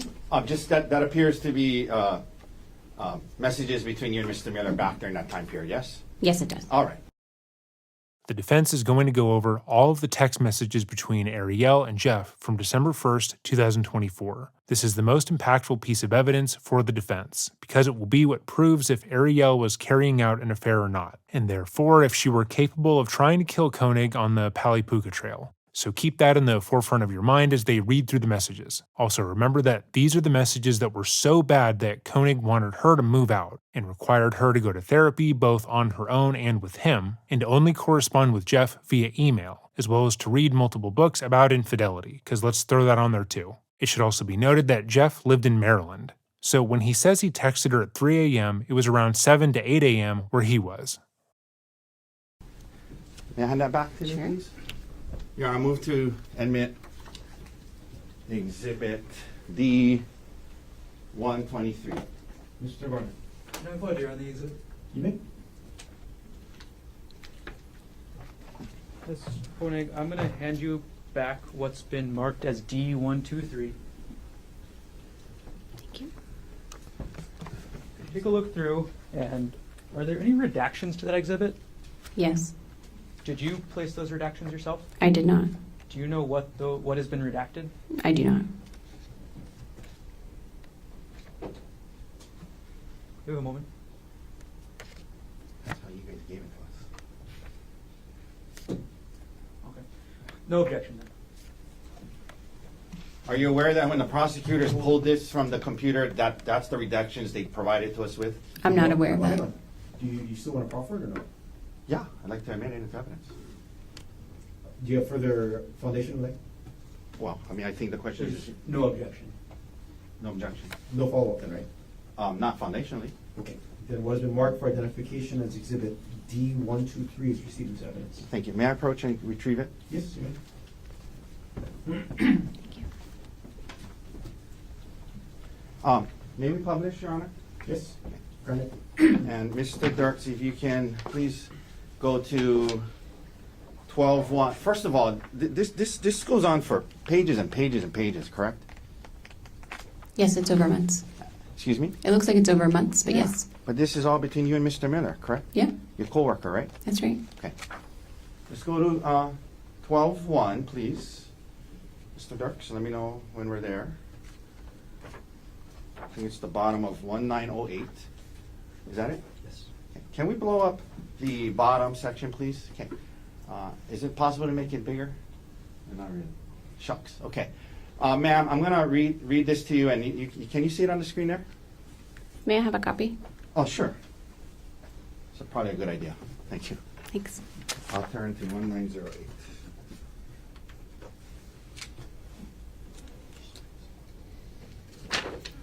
Thank you, at the bottom. Thank you, sir. Okay, so the day starts off on this Sunday. Mr. Mueller texts you, and you know, there's timestamps on here, but this was the timestamps of the WhatsApp. I'm imagining he wasn't texting at 3:23 a.m. Is that right? I wouldn't think so. Okay. Yes.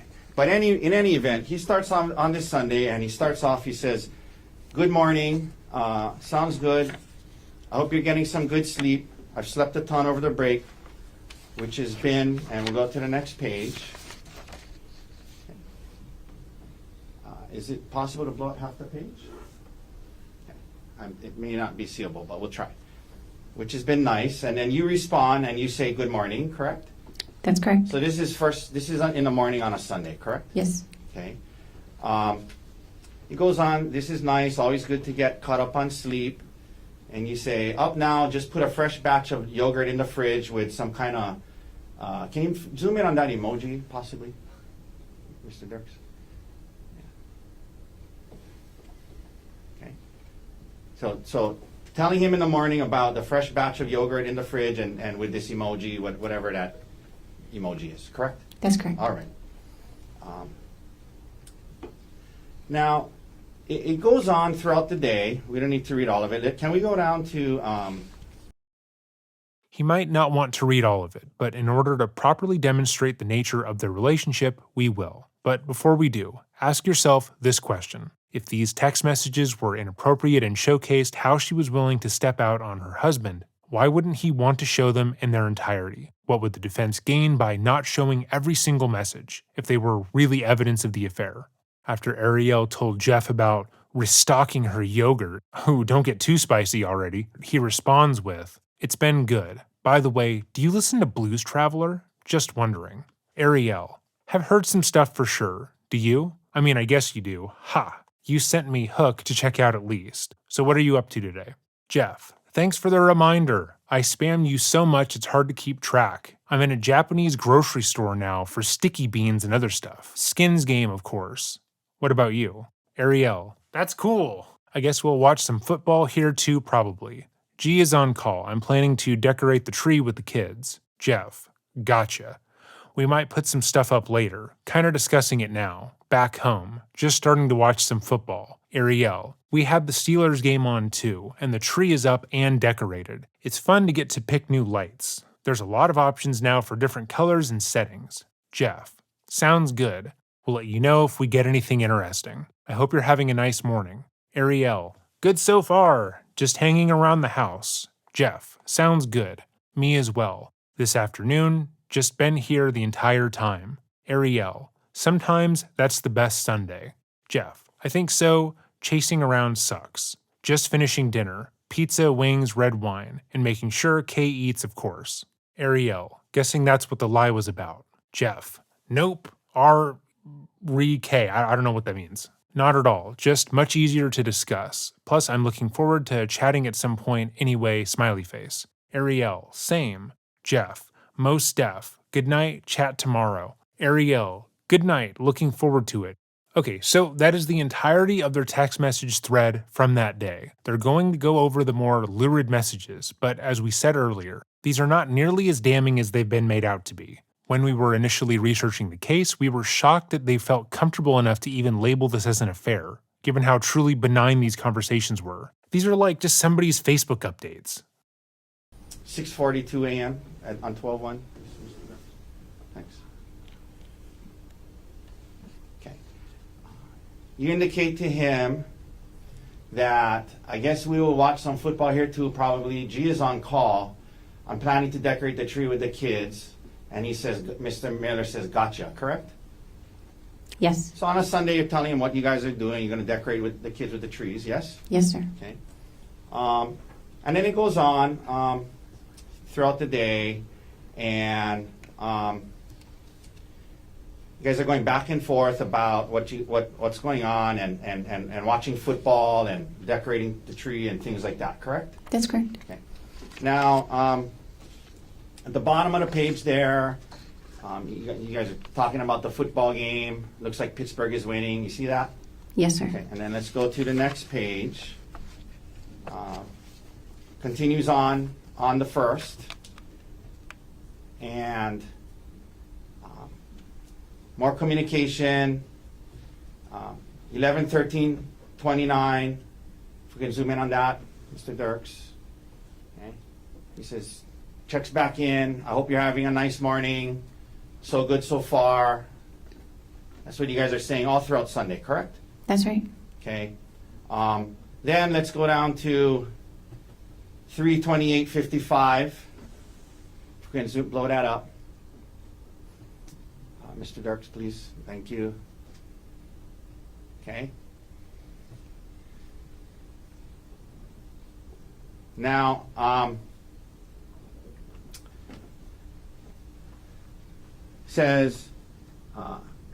he says, I'm making sure Kay eats OFC, guessing that's what the lie was about. Mr. Miller says, nope, REK, not at all, just much easier to discuss. And then he says, plus I'm looking forward to chatting at some point anyway. And can we blow up that emoji, please?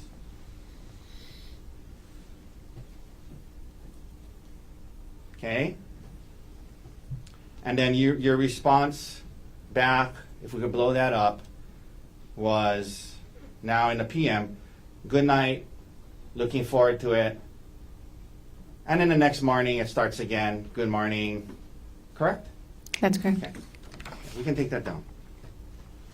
Now, so all throughout the Sunday, you and this married man were texting back and forth about what you guys were doing. Good morning, and then good night, and then good morning again the next day, yes? That's right. And then a lot of the messages that you were having with him, you deleted, right? I did delete a lot of messages. That's correct. Okay. So we can't see those messages, the ones you deleted, correct? That's correct.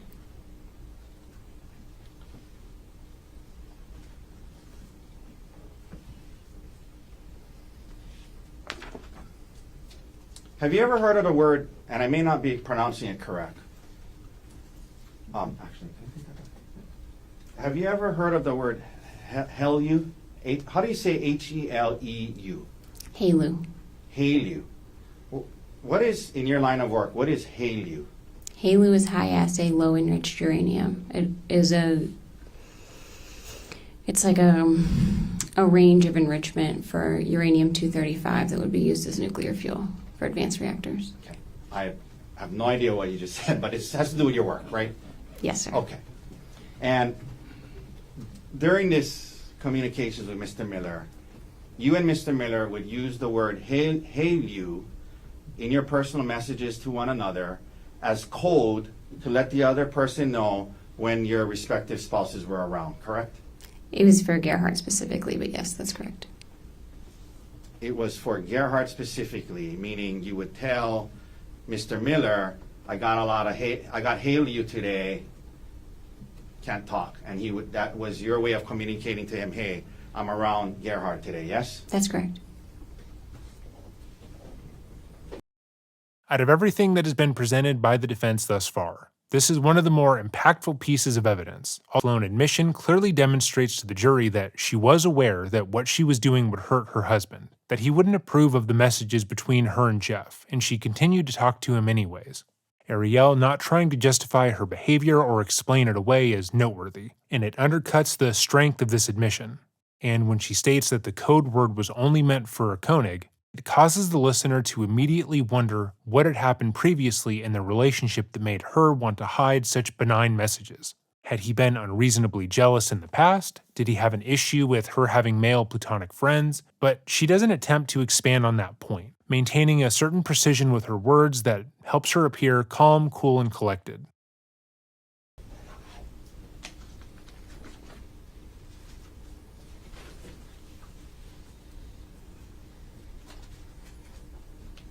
During this time period, leading up to December 2024, you and Mr. Miller would share photos of yourselves, both from the past and the present, and also during certain activities that you were engaged in, yes? Occasionally, yes.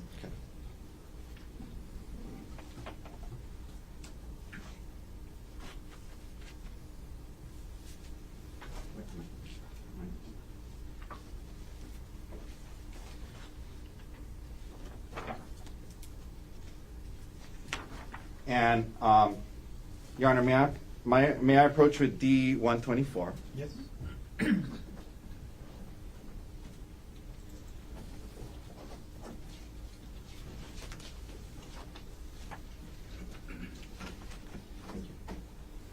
Ma'am, I'm going to show you D-124.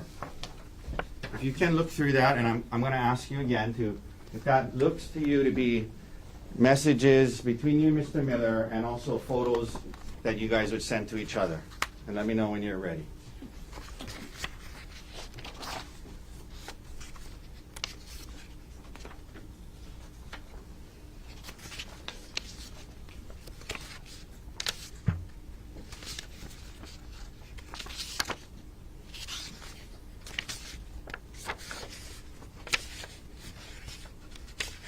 Yes, sir. Okay. And that appears to be fair and accurate depictions of messages you guys would send to each other, correct? That's correct. All right. Your Honor, move to admit D-124. No objection. Will be marked for identification as Exhibit D-124 is received into evidence. Can we please publish and start on page P2250? Okay. Let's blow up that picture at the top there, please. You want a copy? I'll give you. Yes, please, sir. Thank you. May I approach, Your Honor? Yes. Okay. Would you like this one? Oh, yeah, I'll take this drop. Thank you. Okay, so this is a picture Mr. Miller sent to you. One of my two BFFs. This was in Vegas. And then you looks like you attached a heart emoji to it. Yes? That's a reaction, yes. Excuse me? It's like a reaction on the message. It's not attached. It's just like acknowledge. Got it.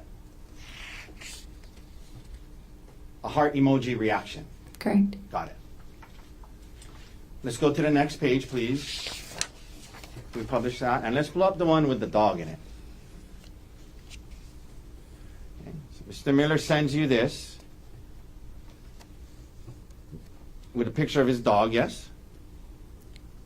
It says my brother's family's dog, but yes, Wow. a dog.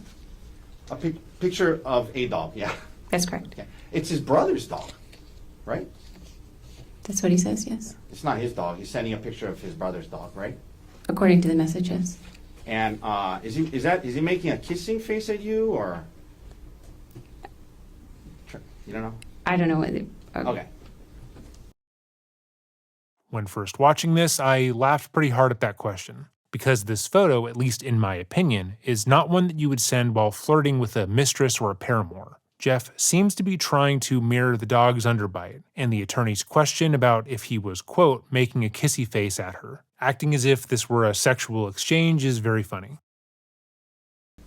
Let's go to page 2253. This is from October. Can we blow up the beaches on the top, please? You sent him photos of, this is you sending him photos of beaches, correct? That's correct, yeah. All right.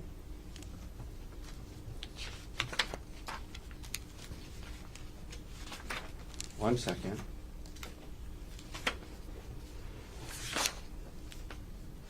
Now, while we're here, why don't we go to page 2256 while we have this up. Okay, can you blow up that thing on the top that says HMA VPN service, Mr. Dirks? Thank you. So, in November of 2024, Mr. Miller sent you a link to something called HMA VPN service, total online privacy with HMA, correct? That's correct. And that is a website. If you look further down, apparently HMA stands for Hide My Ass, correct?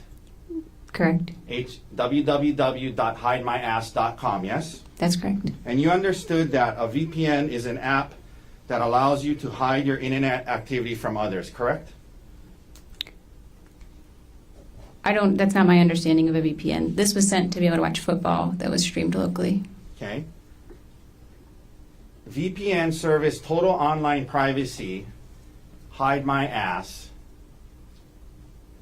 And he sent you that so you could watch football? That's right. Okay.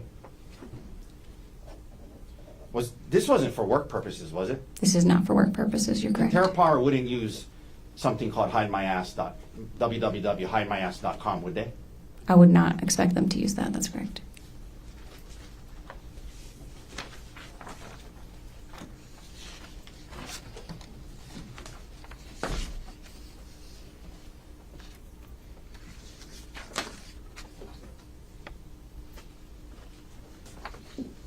One second, Your Honor.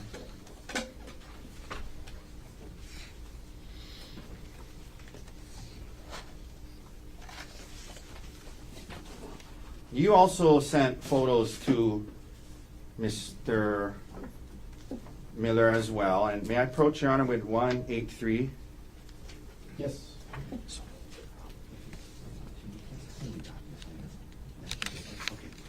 Can I approach Your Honor? I'll bring a copy. Trade you. Okay, thank you, Latrell. If you can look through this, and aside from the text written on the bottom, do the messages appear to be messages that you and Mr. Miller were sending to each other back during this time period? Yes, they do. Okay. Your Honor, may we please admit Exhibit D-183? Mr. Martin, No objection. what is the mark for identification as Exhibit D-183 is received as evidence? If we can, Mr. Dirks, please publish the first page of this exhibit. Okay, can we blow up the picture, just the picture?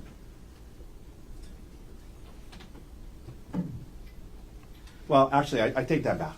Let's blow up the message to begin with. Okay, so you were on a trip. Who's the other lady in that photo, ma'am? That's my best friend, Gianna. Gianna. Okay, we're going to talk about her a little later. But you were on a trip with her, correct? Yes. And you're texting Mr. Miller while was it just a girls' trip? Was Gerhard there? It was the first night of a trip, so it was just the girls the first night. Okay. And 9:47 p.m., you're texting Mr. Miller saying, we're still out, almost midnight, did an Irish car bomb, which was her first in my 1,000th, but first in many years, correct? That's correct. Okay. And that's a text you sent to Mr. Miller when you're on this trip, yes? Yes, sir. Okay. Can we blow up the photo? And then you sent him this photo of the two of you, yes? Yes, sir. And you didn't send these, you send this to him, not Gerhard, correct? I don't recall what I sent to Gerhard at the time. All right. Let's go to the next page, please. Okay, let's blow that up. And is that you in the photo? Yes, it is, sir. And you send that to Mr. Miller, yes? Correct. And what is it? What is pre-ICB? What is ICB? From context, I assume that's Irish car bomb. It's the Okay, name what- of the shot. What is Irish car bomb? It's a drink, a shot. And you send this to Mr. Miller on the text, correct? That's correct. All right, we can take that down. I'll retrieve that from you now. Thank you. Thank you. So, we just went through all of that, and when the detective asks you about it, you say, no affair, just flirty text messages, correct? That's correct, sir.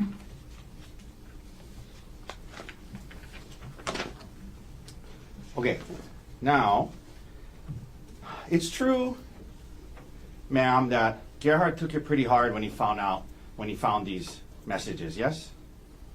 He was upset, yes. Yeah, and he took, he confronted you when you were on a trip with your friends Gianna and Brian in San Luis Obispo, correct? That's correct, sir. And was that the trip that we were just talking about? Yes. So the day before Gerhard gets there on this couple's trip, that night before, you're sending photos of yourself and your friend to Mr. Miller, correct? That's correct, sir. Okay.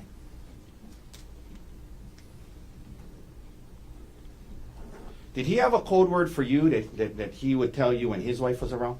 Not to my knowledge. All right. Now,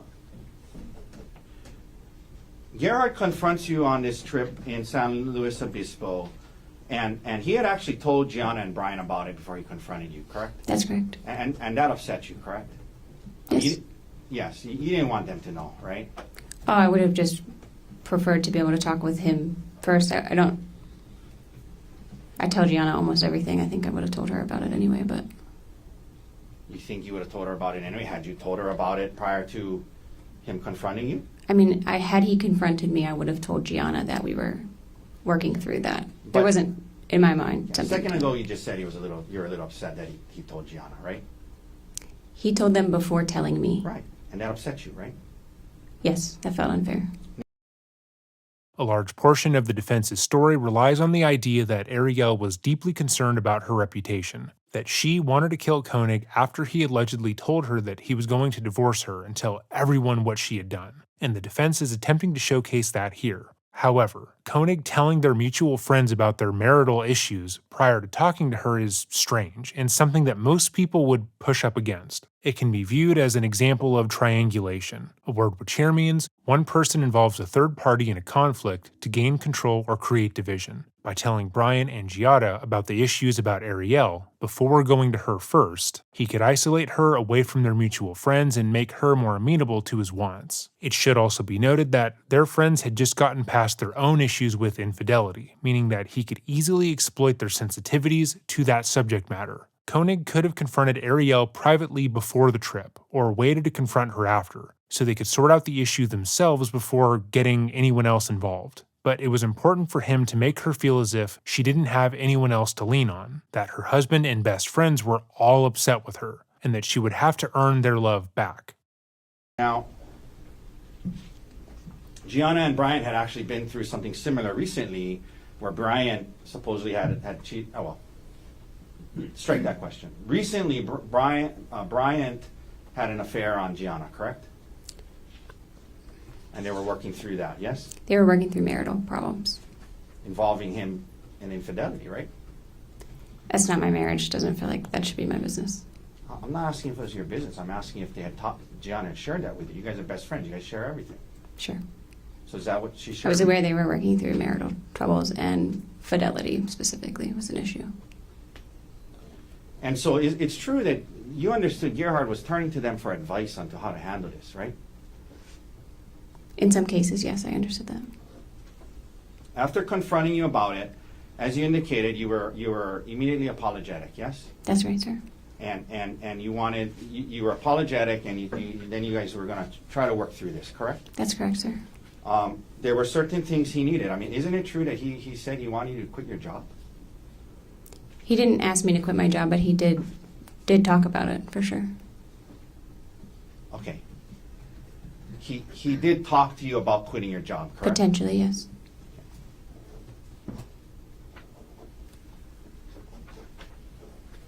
And he also demanded that you cease all contact with Mr. Miller in person, yes?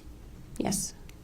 And in fact, you had a trip planned coming up to Seattle with Mr. Miller that you ended up canceling, yes?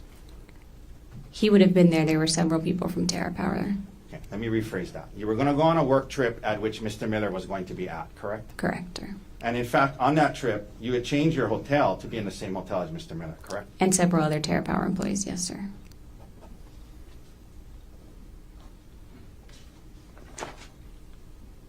Your job was, well, I'm going to get into it more in a second, but your job was pretty rare and unique, right? Like that you were in the nuclear energy field, correct? I still am, yes, sir. Yeah, but at the time, right, when he was talking to you about quitting and leaving it, right? Yes. You talked about his need for intimacy, both emotional and physical. You indicated that he wanted to have sex every other day, correct? That's correct. And he also wanted you to be less, I guess, secretive or give up some privacy. And he wanted to see your emails and communications, correct? He looked through my phone almost every day. Yes, sir. And in fact, these were not just desires that were unique to him. You listen to audiobooks, like, for example, How to Help My Spouse Heal with My Affair, right? Yes, sir. And in that book, they recommend cutting off all contact with your affair partner, yes? To my recollection, yes. They recommend that you share passwords, share your whereabouts, share communications, because secrecy is what caused the damage, openness is what repairs it, right? You remember learning things like that in these books and counseling? Yes, sir. Okay. And that's what Gerhard was asking for, right? He wanted to see what you were, just see what you were messaging with others, right? In some cases, yes, sir. Okay. Now, back to your career, ma'am. You mentioned him talking to you about quitting your job so that you wouldn't have contact with Mr. Miller anymore.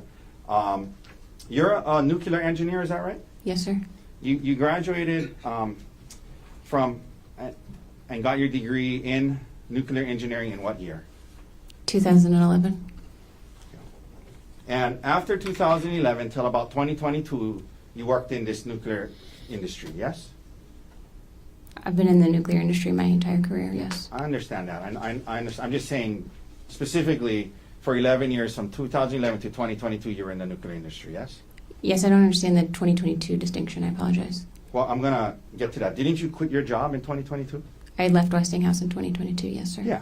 So that's the Okay. distinction I'm getting at. Sure. Okay. Thank you for clarifying. So, Appreciate it. so in 2011, you enter into this industry and you start working at a company called Westinghouse, correct? That's correct, sir. And you were into, is it called core design? Yes, sir. And what is core design? Core design is figuring out how to load nuclear fuel assemblies into a reactor core in a way that meets the safety requirements and optimizes fuel efficiency. Okay. And again, I'm not too sure what you said, but basically it's dealing with nuclear fuel, right? Yes, sir. All right. And you were helping to do that at Westinghouse, correct? That was one of the jobs I held at Westinghouse in that time. Yeah. And you were trying to move up the corporate ladder, right? You're trying to advance in the industry, yes? Yes, in general. Yeah. And like, so for example, in 2018, you entered a MBA executive program to try and get your MBA because you thought that might help you move up in this field, correct? It wasn't an executive MBA program. I was doing a part-time MBA after work. I am only making that distinction because there are two different programs. Okay, I thought that's what an executive MBA program is where you still work and do it at night. But maybe There we're are talking about separate this- ones. There are separate things that's more focused and faster. Understood. So is more accurate to say you entered an MBA program that allowed you to work during the day and go to school at night. That's correct, sir. And the purpose was to try and get your degree advanced in the field, yes? It was to develop in the role I was in. I was doing a more business-facing position at the time, and it was thought the MBA would help me develop those skills a little bit more. Okay. And then after doing that, in 2022, you quit, right? I mean, I'm sorry, what's the wording you like to use? You left your job at Westinghouse. I correct? quit Westinghouse. Okay. That's In accurate. 2022, and part of that was, it was, you didn't feel it was the right fit, you're trying to move up, there wasn't opportunities, you thought it'd be best to just leave and focus on your kids, correct? No, sir, I wouldn't characterize it that way. Okay. But you end up leaving Westinghouse, yes? I did leave Westinghouse, but for different reasons. And when you left Westinghouse, there was it around shortly thereafter? Well, when you left Westinghouse, you didn't have another job lined up, correct? I was in the late stages of another job that fell through, yes. Okay, and then that job fell through, right? Correct, yes. And so when you left Westinghouse, it was after that this conversation, because at this time you guys were living in Pittsburgh, yes? That's correct, sir. And it was after that you guys decided maybe it would be best to move, yes? Yes, sir. And you guys even looked at moving to Australia, correct? That's correct, sir. And you knew that moving to Australia would make it hard for you to continue on in this nuclear energy field, yes? I don't think the potential move to Australia was driving career decisions necessarily, but that would have been a complicating factor for sure. Yeah, moving to Australia would have been a complicating factor, and you guys were considering it, right? That's right. But they do have like uranium trading and things. And then you guys end up settling on Maui, correct? That's correct. Or on Hawaii at the time, yeah. Hawaii and then Maui, yes? Correct, sir. And part of that, well, the timing of that, you mentioned your stepson Emil. That's Gerhard's son, yes? He's my stepson, Gerhard's son from a previous marriage, yes. Yeah, your stepson, his biological son, yes? That's correct, sir. And the timing of that, the reason you guys could move sooner than you had planned is because Emil was willing to move to Hawaii with his dad and you, correct? Just to clarify, our original plan was to stay in Pittsburgh until Emil graduated high school. Right. And then he said he would be willing to move depending on where we went. And so we were able to move to Hawaii sooner. I Right. just want to make sure we're saying the same thing. Yeah, we are. Great. We are. So in other words, Emil wanted to come with his dad and you, right? Yes, he wanted to come with us. So now, at some point, and you guys get moved to Maui, and then this opportunity with Terra Power comes up, correct? No, sir. I was employed by Terra Power when I lived in Pittsburgh. Okay. But after you quit the Westinghouse job, right? Yes, I quit Westinghouse and I was hired by a contract agency called System One and on contract to Terra Power starting that September. Okay. But when you move to Maui, you're a contractor for Terra Power. You're not an actual employee of Terra Power, correct? That's correct. And that was in part because you weren't going to live in Seattle. You were going to live in Maui, yes? In part, Terra Power has a distributed workforce, and so depending on the location, they would either be contract employees or they would be full-time employees. Is the word you mean for like Yeah. working for Terra Power directly? Right. And you were contract because you were going to live in Maui. I was contract because I lived in Pittsburgh at the time, and then they kept me on contract when I moved to Maui. Let me rephrase. You were on contract because you didn't live in Seattle, right? Yes. Okay. But Terra Power was designing new age nuclear power plants that use a new type of fuel, correct? That's correct, sir. And your role there or your job there was a project manager, is that right? That's correct. So now you are in a management position within this industry, yes? Project management. Yeah, in the nuclear energy industry, yes? Yes, sir. And you had worked hard through 11 years to get to this point, and you thought it was a good opportunity, right? Yes, sir.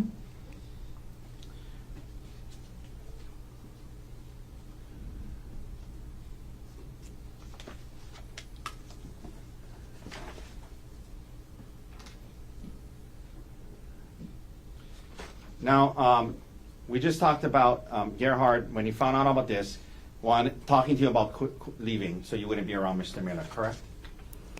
That came up. I recall one time that came up. That didn't seem like a key point of the discussion to me. But you didn't want to quit your job at Terra That's Power. correct. I did not want to quit my job. I like my job. Do you now work directly for Terra Power? Yes, sir, I do. Okay, so you're no longer a contractor. You now have a direct job with Terra Power, yes? That's correct, sir. And what is your job title now? Product manager for Halo. Product manager, and that's a step up from project manager, yes? Not necessarily, and not at Terra Power. Okay. But now you're a direct employee of Terra Power. I am, yes, sir. And to obtain that, have you committed to move to Seattle at some point? No, sir. Okay. But did they change their setup where now you cannot be there and be a full-time employee? They did, and they have several arrangements with different personnel for that. Okay. So you didn't want to quit your job. You're still at Terra Power to this day, now as product manager, yes? Correct, sir. Okay. And you still travel for work and go to Seattle at times, yes? Yes, sir.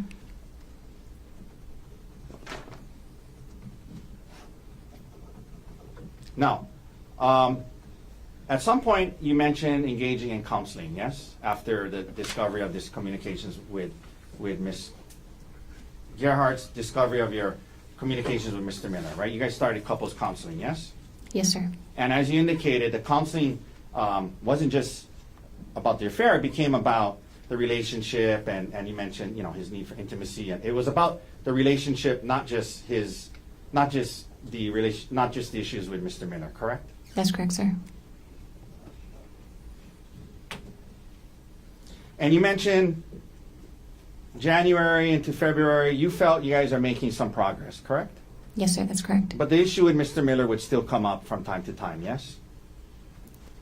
Occasionally, I would say occasionally at that time. I have a hard time recalling that in February. Okay.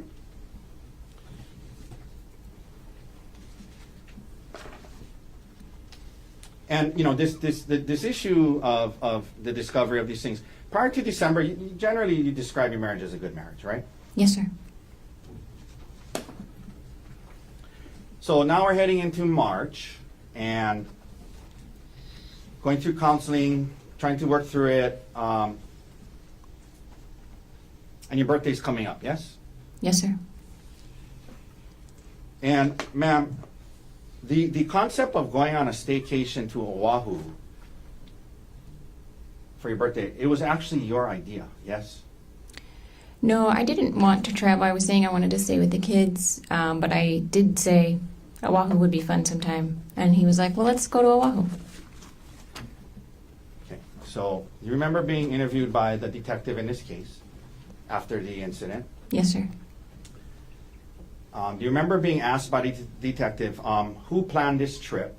And do you remember your response was, he planned the trip, he was kind of asking what I wanted to do for my birthday, and I said, like, sometime I want to go to Oahu, it doesn't need to be now.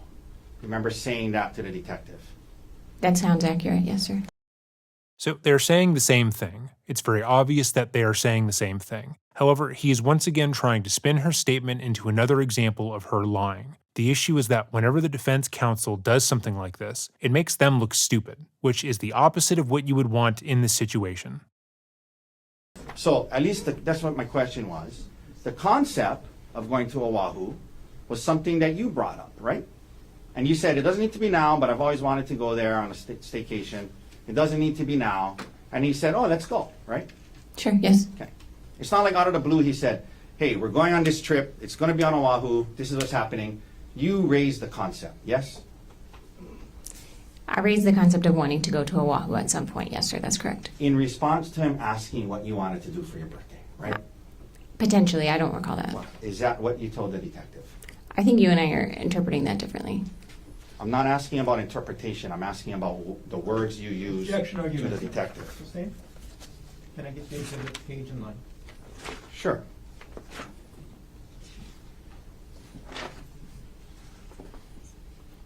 This is exhibit 107, page 5, lines 13 through 15, D107. Ma'am, when the detective asked you who planned this trip, your response was, he planned the trip. He was kind of asking what I wanted to do for my birthday, and I said, sometime I want to go to Oahu, but it doesn't need to be now. That's just the words you said to the Yes, detective. you and I agree on that, yes. Okay, thank you. Sure.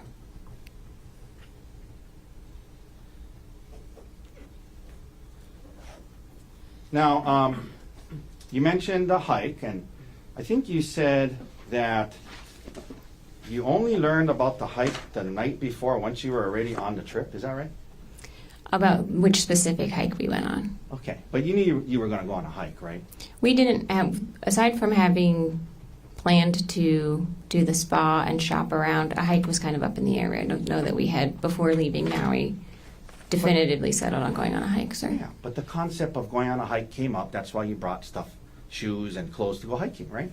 Yes, like I said.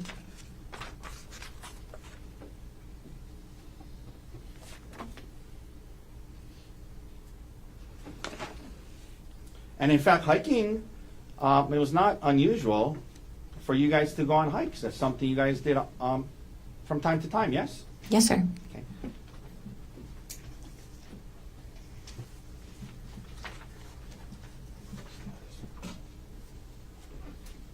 Okay, may I approach with exhibits D158, D160, and D154? Yes. Okay, ma'am, I'm gonna approach. I'm gonna ask you to, I'm gonna hand you D158. Can you, what is that a photo of? That's a photo of you and Gerhard on a hike, correct? That's correct, sir. Okay. Is that a fair and accurate depiction of you and Gerhard on this hike? Yes, sir. And this was on apparently June 2023 in Wailuku. Well, at least the top it says Wailuku, right? That's what it says at the top. Yes, sir. Okay, Your Honor, may we admit D-158? Mr. Barnes, No objection. and what has been marked for identification as Exhibit D-158 is received into evidence? Ma'am, same questions with D-160. This is, well, it's just one page. And is that a photo of you guys on a hike as well?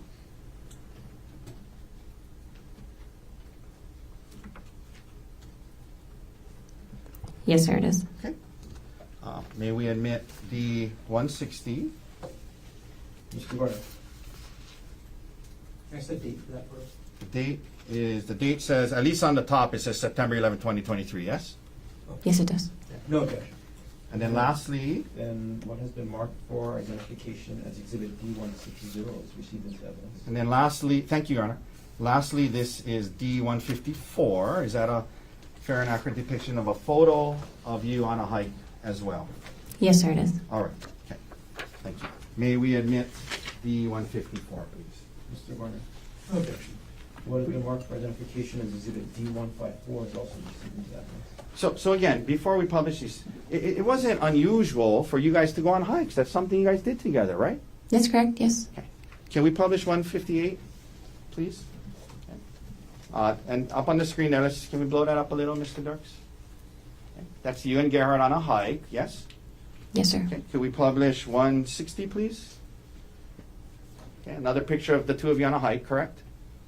I'm not sure that Gerhard is Oh, well, in you're- that photo. I'm in there. Okay. It's dark. Okay. Do you think maybe Gerhard took the photo? Okay. And then let's go to page 154. That's also a hike you would have done with Gerhard, yes? Yes, sir. All right. Okay, we can take those down.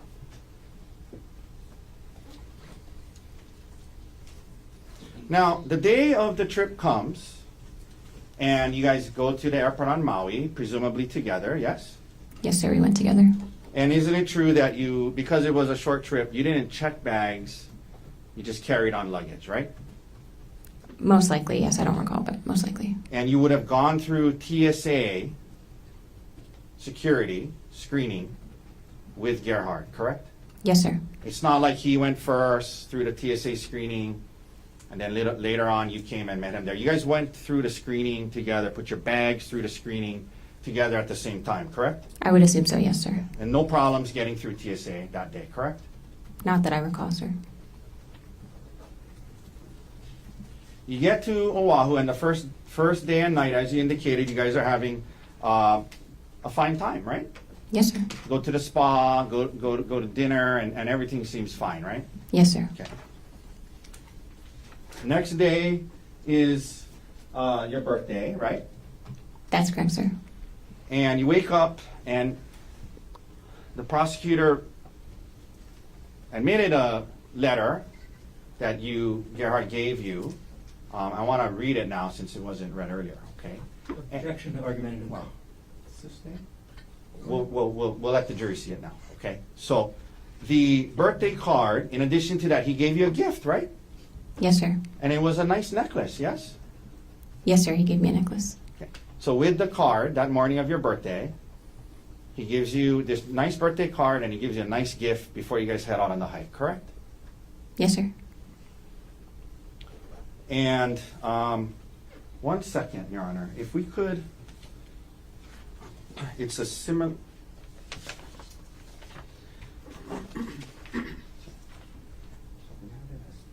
We have it as D-127, but I think this is the one you admitted. Do you have a problem if we admit this?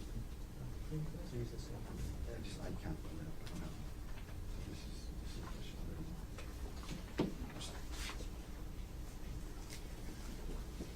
Yeah, is it in there? Okay. May I retrieve the exhibit Yes. with the card? I don't know what number it is, sorry. Oh, thank you. Okay, thanks. Okay. May I approach? Yes. I'm approaching with S-133 already in evidence. Ma'am, can you please read that out loud to the jury? This is the letter that Gerhard wrote to you on the morning of this hike. Well, let me rephrase that. This is the letter he gave to you on the morning of the hike, correct? This is the birthday card he gave me. Okay, please Yes, read sir. it to the jury. It says, "Happy birthday. Angel face, there isn't an obstacle in this world too hard for me to fight through for you. I would take on anything just to see your smile. You're one of the kindest, most giving, and selfless people I know, putting others before yourself with so much love. You're the heart of our family, and the heart is drawn. Fun, fearless, and a terrific mom.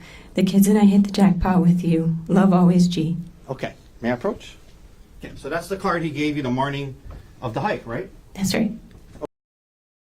Upon reading the card, Arielle gets emotional once more, although this time it's audible. Her reaction is similar to before, biting back her lips when she received the card, her lips shaking in her continued attempts to keep composure. Even though she failed to school her voice, there's something to be said about the attempt. Her continued efforts to not cry or to not draw attention to her own emotions makes them feel a bit more genuine. She isn't making them a focus of her statement, or using them to highlight what is being said. She's doing what is asked of her and moving on. Okay. Now, in addition to the card and the present he gave you, you were aware that he had made a reservation for dinner that night, the night of the hike, at a restaurant called Fett Restaurant. You knew that, yes? I knew we had dinner reservations. That was the extent of it. Okay. So you knew that the night you're supposed to go on a hike in a day, and you knew that he had made reservations for dinner somewhere that night, correct? Yes, sir. But you didn't know it was at Fett? Correct. Okay.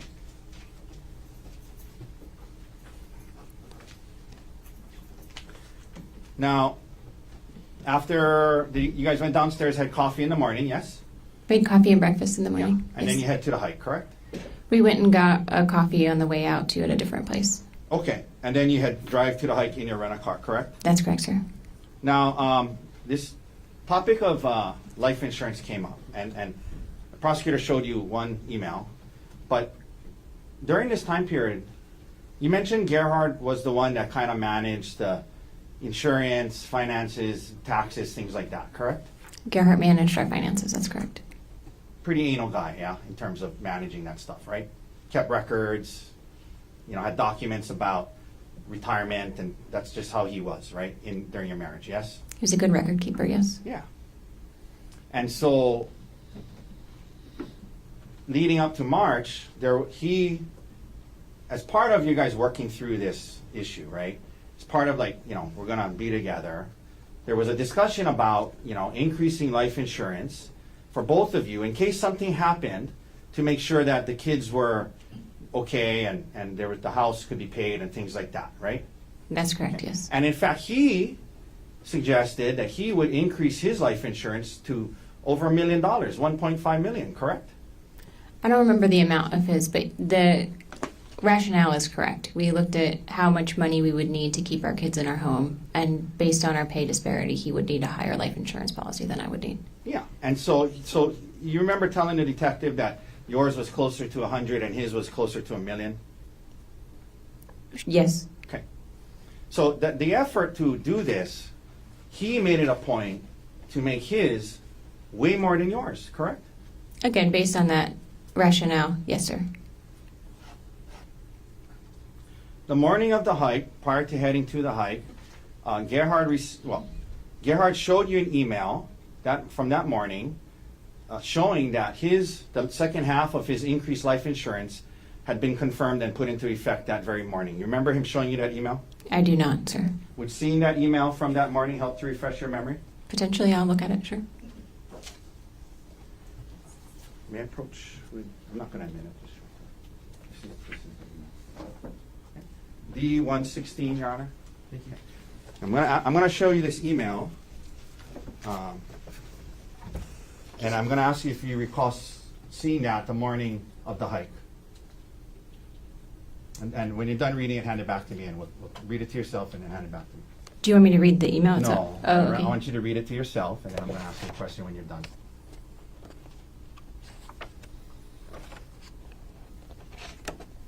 Okay. So do you recall Gerhard showing you this email about increased life insurance on the morning of the hike? I'm sorry, I don't recall that. Okay. You arrive at the Poly Lookout parking lot at mid-morning, maybe around 10 a.m., yes? Yes, a little earlier. And when you got there, it was a busy parking lot. There was the Poly Lookout there. There was a lot of cars, tour buses, and people in the parking lot, yes? It wasn't that busy when we first got there. There were definitely other people there. Now, like tour buses? I don't remember tour buses when we got there, but I can't say for sure, sir. But there was a lot of people there, right? Yes. Yep. You mentioned going to the lookout first and then going to start the hike, correct? That's correct, sir. Not too far into the hike, Gerhard leaves you on the trail and he heads up further on the trail on his own, correct? That's correct, sir. And you mentioned today that was because you weren't feeling good about the heights and the cliffs and the heights. You didn't feel good. You didn't want to go on, yes? Yes, sir. You guys have been on hikes and activities involving heights before, yes? Yes, sir.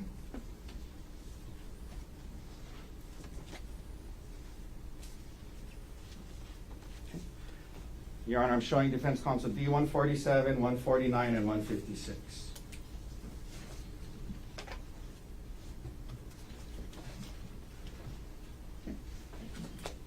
May I approach? Yes. Ma'am, you take a look at D-147. That's a photo of you and a friend going ziplining, correct? That's correct. Is that Gianna? Yes, it is, sir. Is that a fair and accurate depiction of you and your best friend, Gianna? Yes, it is. Your Honor, move to admit D-147. Sorry. Mr. Warner? No objection. You want to mark for identification as Exhibit D-147 is received into evidence? I'll trade with you. Can you give me that one back, please? Sure, sir. D-149, is that a picture of you on a zip line? Yes, sir, it is. Is that a fair and accurate depiction of you on a zip line? Yes, sir. Your Honor, move to admit D-149. Mr. Warner? No objection. And Lastly, what D- has been marked for identification as Exhibit D-149 is received into evidence? And lastly, D-156. Ma'am, is that a photo of you on a hike? Yes, sir, it is. Move to admit D-156. Mr. Warner? No objection. And what has been marked for identification as D-156 is received into evidence? Let's start, please, with publishing D-147. We're just talking about that day not feeling good about the heights and whatnot. This is a picture of you and Gianna going ziplining, yes? Yes, sir. This is before this incident, correct? Yes, sir. Okay, let's go to D-149, please. That's a picture of you on the zip line, yes? Yes, sir. Okay. Let's go to 156. That's a picture of you on a hike from 2023, correct? Yes, it is, sir. Okay. So you were willing to stand there and take a picture that day, correct? Yes, I was. All right.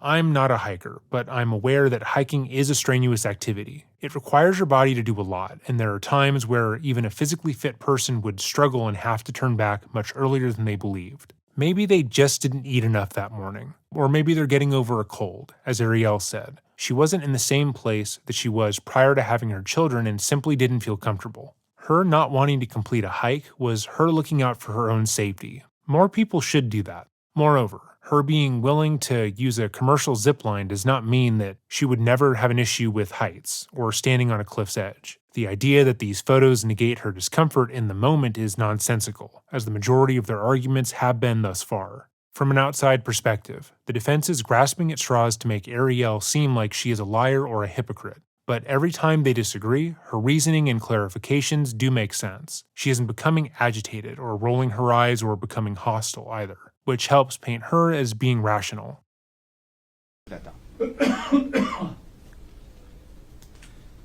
So on this day, you're saying not feeling good about the heights, and that's what caused Gerhard to go off on his own because you were going to stay back, correct? That's why I stopped hiking. Yes, sir. But you do acknowledge that he left you on this trail not very far in from the parking lot, correct? Yes, sir.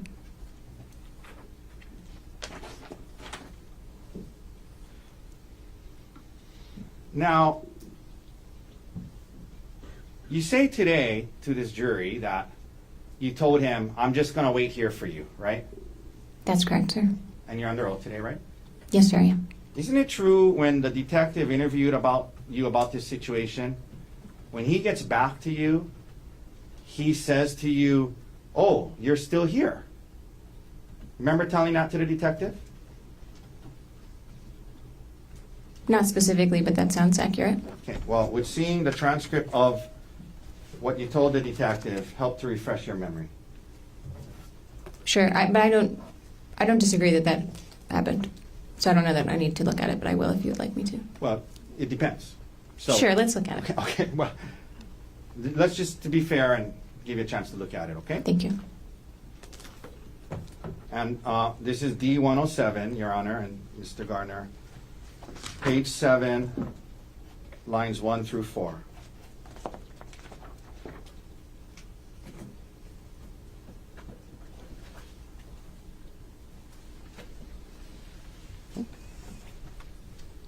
If you can just read, oh, sorry, line 1. Read it to yourself, not out loud. Sure. Read it till line 4, and let me know when you're done. Sure, Okay. thank you. Okay, ma'am, isn't it true you told the detective that day when Gerhard got back to where you were waiting, he said, oh, you're still here, right? Yes, sir, that's true. As in, he thought you were going back to the car, right? That was not the implication, sir.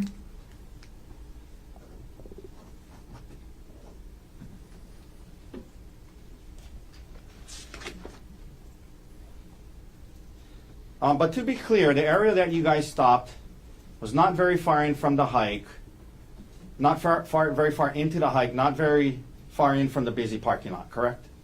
That's right. It wasn't very far. That's correct. You described it as about 400 yards in, correct?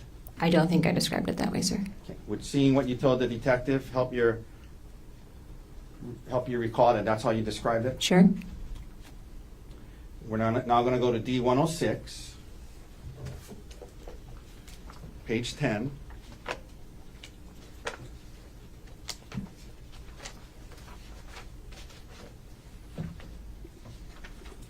One second.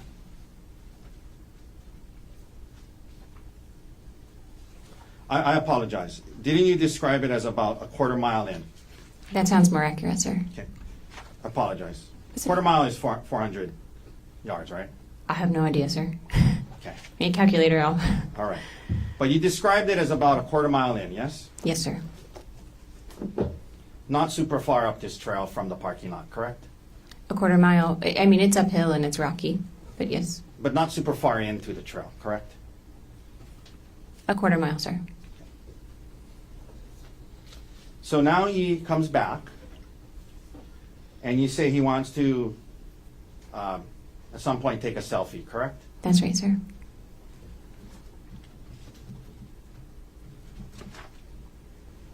And you don't want to take a selfie where he wants you to take a selfie, correct?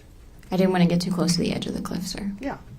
And you indicate that at some point in the process of that, he says, get back over here, I'm sick of this shit, and he tries to throw you off the cliff in response to that, yes?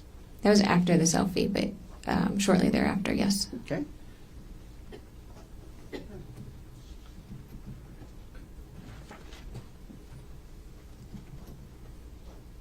And you indicated that when he initially, according to your version of events, when he initially grabs you, Objection argumentative.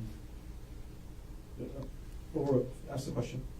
according to your version of events, when he grabs you, he says, get back over here. And your first thought was that he was kidding because he really wanted a selfie, right? It was just very shocking. So yes, my initial reaction was, he must be kidding, yes. But isn't it true you told the detective, my first instinct was that he was kidding and he really wanted a selfie? Yes, sir. And then you throw yourself on the ground, correct? We're like wrestling. So he grabs me. I realize he's not kidding because he's forcefully moving me towards the edge. We wrestle and I throw myself on the ground. Yes, sir. Okay.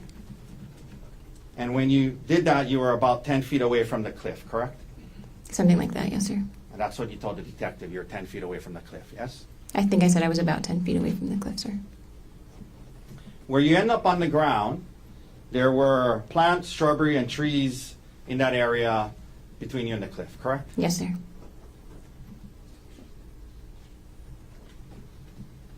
You mentioned now that there's kind of a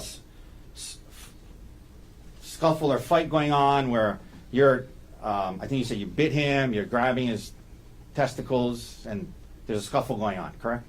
Prior to that, he's trying to pull me and drag me, and then he gets on top of me, and then yes, we're kind of There's a scuffle going on. scuffling. Yeah.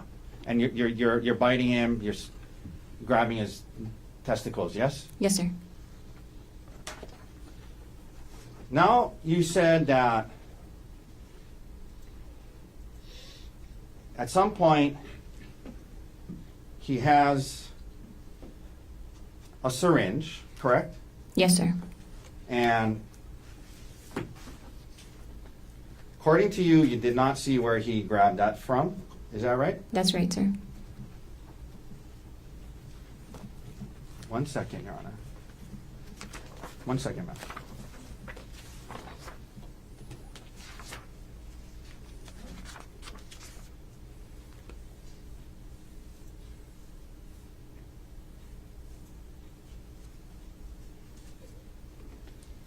And according to you, he's holding this syringe, and according to you, you flick it out of his hand, right? Yes, I swatted his hand and caused him to drop the syringe. Yes, Okay. sir. You mentioned that at some point, according to you, you see him holding a vial, correct? Yes, sir. And your belief was he was trying to load the syringe with the vial when he was wrestling with you, correct? No, sir. The first syringe he What? produced. 1 second. Sure.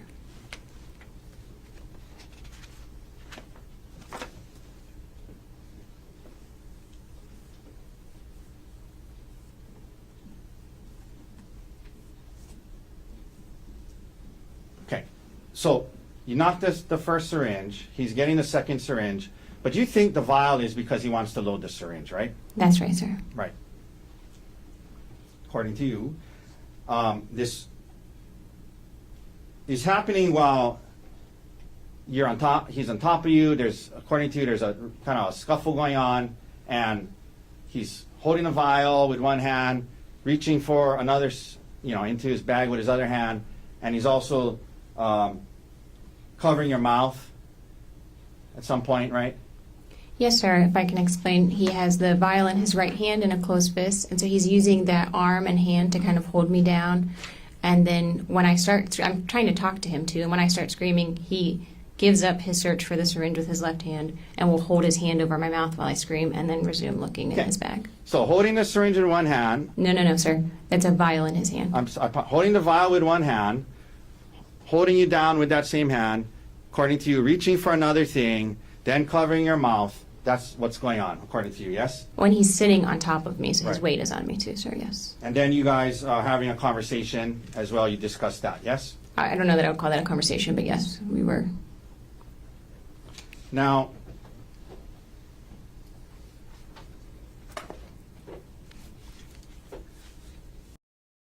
This is almost a fair argument to put forward, as he's trying to imply that the struggle following his failure to push her off of the cliff was chaotic, or at least it would be were his own version of events not much more convoluted. As a reminder, Konig claims that Arielle attempted to push him off the cliff but failed. When he turned around, she was approximately 5 feet away, and he approached her, grabbing her upper arms.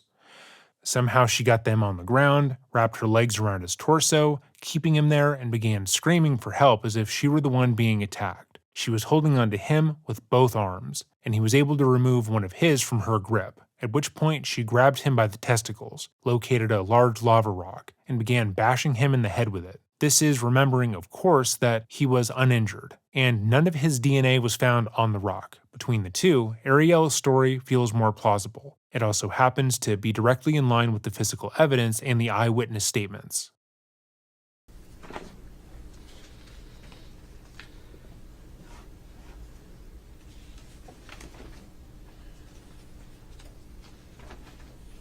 At some point you mentioned he picks up a rock, correct? Yes, sir. And he starts to hit you with the rock according to you, yes? That's right, sir. And according to you, so the rock is something according to you he picks up when you guys are on the ground, correct? That's my, that's how it felt. Yes, sir. Okay? And according to you, Gerhard then blasts you in the head with all his might 10 times with this rock, correct? I don't know that I used those exact words, but he used the rock to hit me, and it was my impression that he was using his full force at the time when asked. Okay? You said that he was bashing it against your face and head, yes? Yes, sir. He was smashing it into your head and face, yes? Yes, sir. Full blast, 100% of his power is what you said, yes? Yes, sir. And 10 times, yes? I said as many as 10 times, sir. I wasn't counting. Well, you told that to the detective, you told that to the grand jury, correct? Yes, sir. Under oath, right? Yes. That it was as many as 10 times, correct? Yes, sir.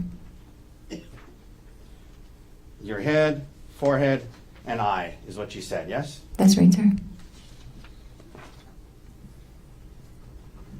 To your knowledge, you did not lose consciousness, correct? To my knowledge, I did not lose consciousness, correct? You were taken to Queens and examinations and tests were done on you, yes? Yes, sir. In particular, a CAT scan, correct? Yes, sir. You did not have any skull fractures, correct? That's correct. No skull fracture. You had no facial fractures, correct? That's correct. No fracture on my face. You were discharged the next day, correct? Yes, sir. When you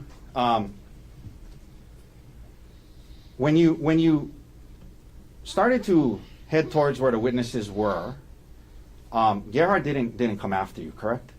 That's correct, sir.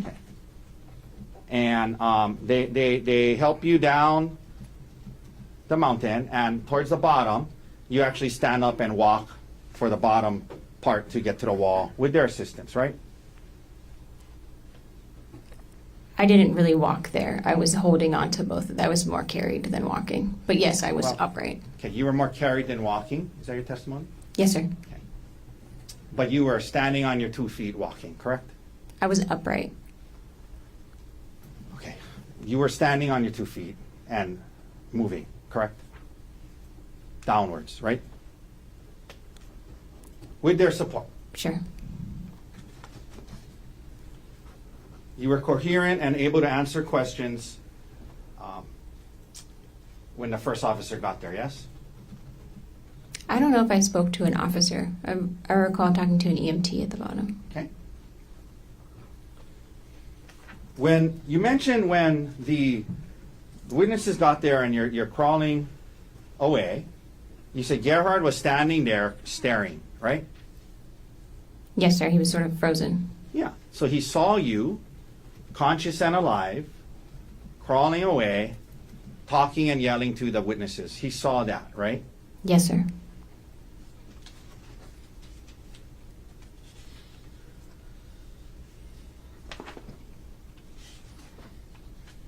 Okay. You go back to Maui. 3 days later, you say that this work bag of his gets turned into the police, correct? The evidence specialist picked it up on that Friday. Okay. And you said today that you're at home and you see his work bag and you open it and you say under oath today to this jury, the words you used was, I was surprised. I was surprised to see the syringes and vials, right? That's what you said today, right? Yes, sir.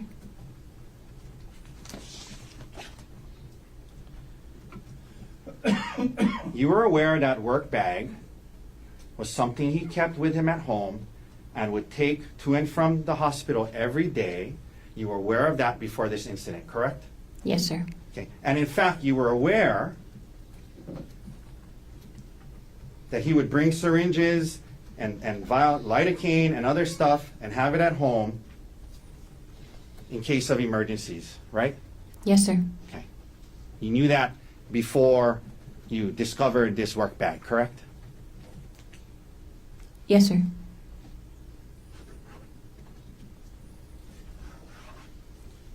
The detective asked you, have you ever seen him bring home any type of medications or syringes for work prior to this? And you said, yeah. You told the detective you knew about it, right? He had brought things home from work before. The surprise was that the bag was full and seemed to have a lot of stuff in it. I didn't realize the volume or the regularity with which that occurred. The detective asked you about the work bag, and you said it was something he would take to and from work every day, right? Yes, sir. The first call you make upon this discovery is not to the police, not to the prosecutors, but to your attorney, correct? That's correct, sir. This is 3 days later, right? The 27th of March, 2025, correct? That's correct, on a Thursday. By then you had an attorney, yes? Yes, sir.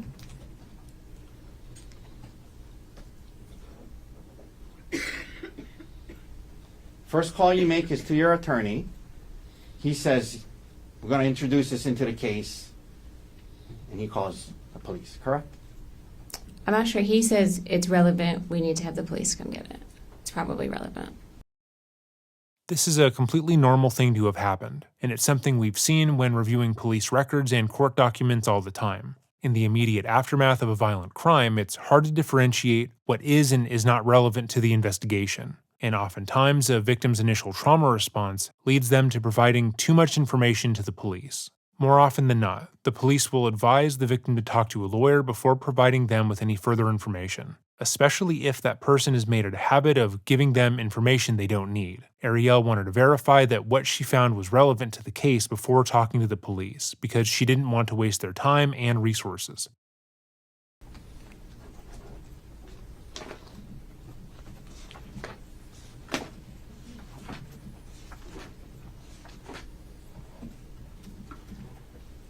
You discharged from the hospital on March 25th, and you returned to Maui and you continue your care, correct?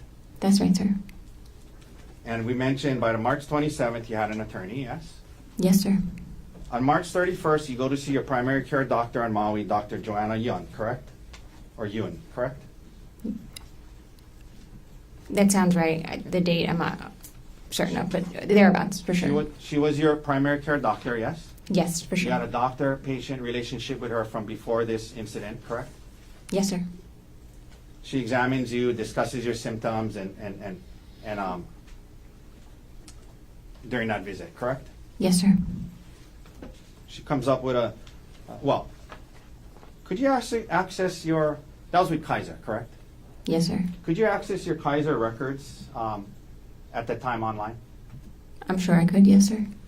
She comes up with a diagnosis list for the visit, and then the next day on April 1st, you email her and you ask her, hey, doctor, do you mind adding traumatic brain injury to your diagnosis list? Objection, rule of completeness. Sustained. I'm going to get to the second part of it. We'll read the exact email. Isn't it true you emailed Dr. Yun? Hi, Dr. Yun, on April 1st, 10 a.m., 10:03 a.m. Would you mind adding either traumatic brain injury or concussion to the diagnosis notes from my appointment on March 31st? I want to make sure the documentation is consistent between my care at Queens and back on Maui. Do you remember emailing that to your primary care physician on April 1st, about a week after this incident? Yes, sir. She had not included that on her diagnosis list after your visit, correct? Traumatic brain injury or concussion, correct? Correct. That's the I'm purpose sorry, of the. I apologize. She had not added traumatic brain injury to her diagnosis list, correct? For her notes for the 31st. That's correct. You had an attorney by March 27th, correct? Yes, sir. April 1st, you're emailing your doctor saying, can you please add traumatic brain injury to my diagnosis, correct? Objection, rule of completeness. Cross. Sustained. Partially, what you emailed your doctor was, can you add traumatic brain injury to my diagnosis? Yes? Objection. Sustained. Okay, I'll read the whole email again. You said to your doctor, would you mind adding either traumatic brain injury or concussion to the diagnosis note from my appointment on March 31st, I want to make sure the documentation is consistent between my care at Queens and back here on Maui. That's what you told her, right? That's what you emailed her, right? Yes, sir. Are you aware that nowhere in your Queens records does it ever say traumatic brain injury? Are you aware of that? I'm not aware. Sure. Did you review your Queens records before you emailed that to Dr. Yun? When I met with Dr. Yoon on the Ma'am, 31st, my question is, did you review your Queens records from your stay at Queens before you emailed Dr. Yun on April 1st saying you want to make sure the documentation is consistent between my care at Queens and back here on Maui? Did you review your records at Queens before you sent that email? I don't recall, sir.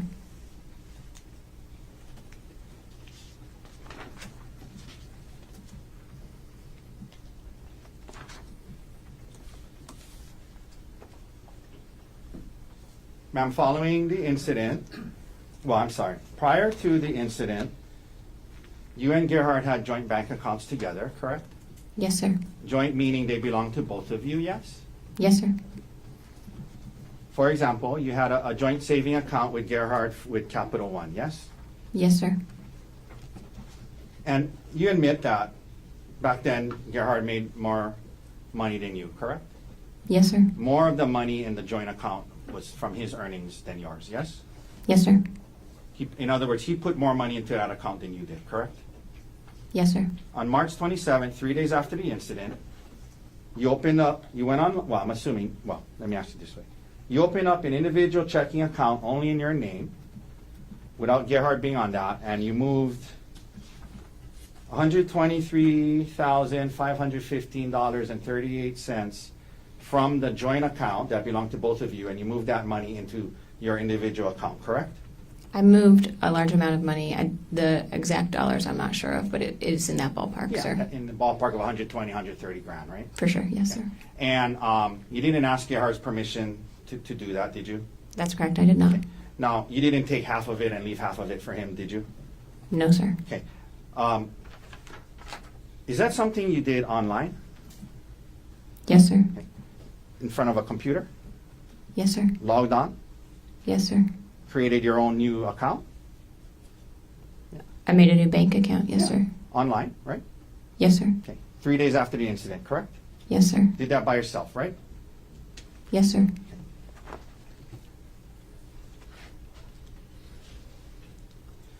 On March 27th, when you did move that money, you had not yet filed for divorce. Is that right? That's correct. You were planning to do so, correct? Yes, sir. And you were aware, weren't you, when you did this, move the money, that once you filed for divorce, there would be a automatic restraining order that prevented you from moving money like that. I was not aware of that at this time. So you moved the money without his permission before filing for divorce, and you talked to your attorney about that as well, correct? I talked to my attorney about whether or not I was allowed to move money from a joint bank account. Okay. Yes, sir. Now, and he told you you can so long as you don't file for divorce yet, right? He did not say that, sir.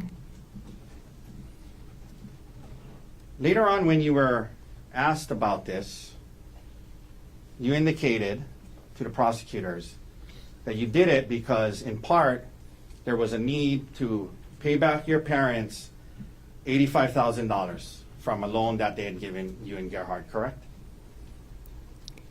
That's what you told the prosecutors, that partly why you moved that money, partially, was because you wanted to, there was a loan your parents had given you and Gerhard for $85,000, and you wanted to pay them back with the money you moved, yes? Yes, sir. Okay. And your parents were not in a rush to get paid, correct? You guys had been paying them off slowly, correct?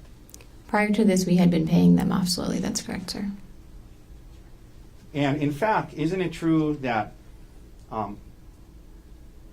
later on when you filed for divorce and you and your divorce attorney tried to get access to Gerhard's retirement accounts, one of the things that was stated in that proceeding was that you had been making ends meet by seeking the financial support of your family, meaning your parents. You remember asserting that to the family court in your divorce case? Yes, sir. I remember that. Okay. So in the family court divorce case, you're indicating that your parents are helping you get by financially, but in response to this money, this thing about moving the money, you said that you need to pay them back the 85 grand right away, correct? At the time when I paid them back, I did not know that they were going to be in a financial position to help me in the way they are now. Did they say to you when you told them, hey, here's the 85 grand, did they say to you, hold on to it, use it, you're going to need help? No, sir. And by the way, this online banking that you did on the 27th of March, online, created your new account, moved the money. On the 27th of March, I guess that was 4 days before you asked your primary care doctor to add traumatic brain injury to your diagnosis, correct? Objection, rule of completeness. Sustained. At the time you moved the money, on March 27th, that was 4 days before, sat down at a computer, logged onto it, opened up your online banking, created a new account, moved the money from the joint to that one, new one. That was 4 days before you emailed your primary care doctor asking her to add traumatic brain injury and concussion to your diagnosis list, correct? I'm not sure of the exact date of the bank account, but yes, in general, that's correct. You eventually do get a divorce attorney named Brianne Wong Leong, yes? That's correct, sir. And you guys do file a complaint for divorce, correct? That's correct, sir. And you indicate on the complaint that you should get full custody of the kids, correct? Yes, sir.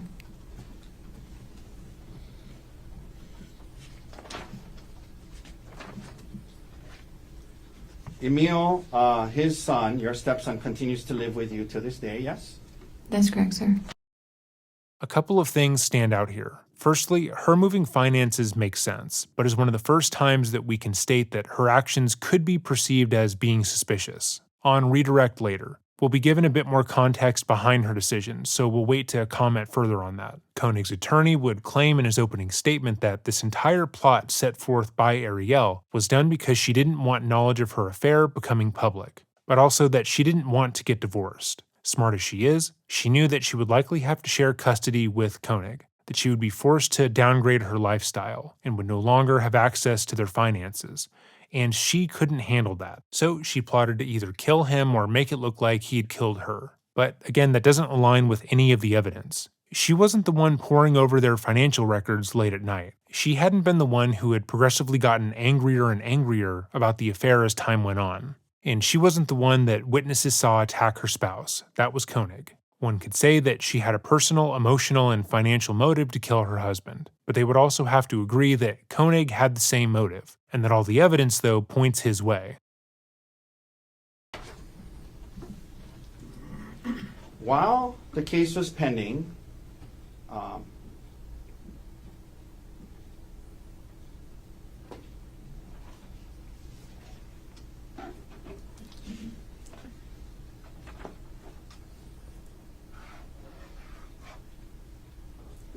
after the incident and Garrett is arrested, you start having phone calls with Mr. Miller again, correct? Occasionally, yes, sir. 1 second.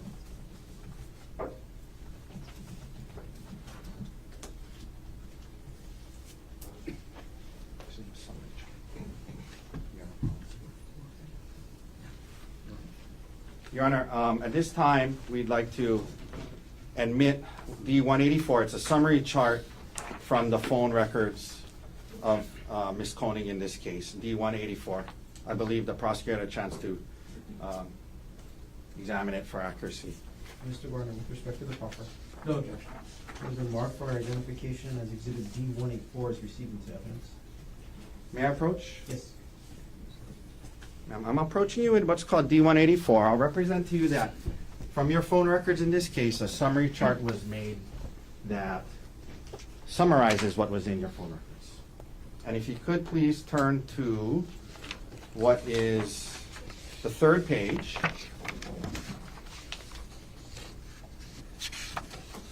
Let me know when you're there. It starts on September 5th, 2024 at the top. You see that? Yes, sir. Okay. If you go down to March 29th, 2025, which is 5 days after the incident, it looks like Mr. Miller tried to call you 3 times, correct? Please give me a second to look at this.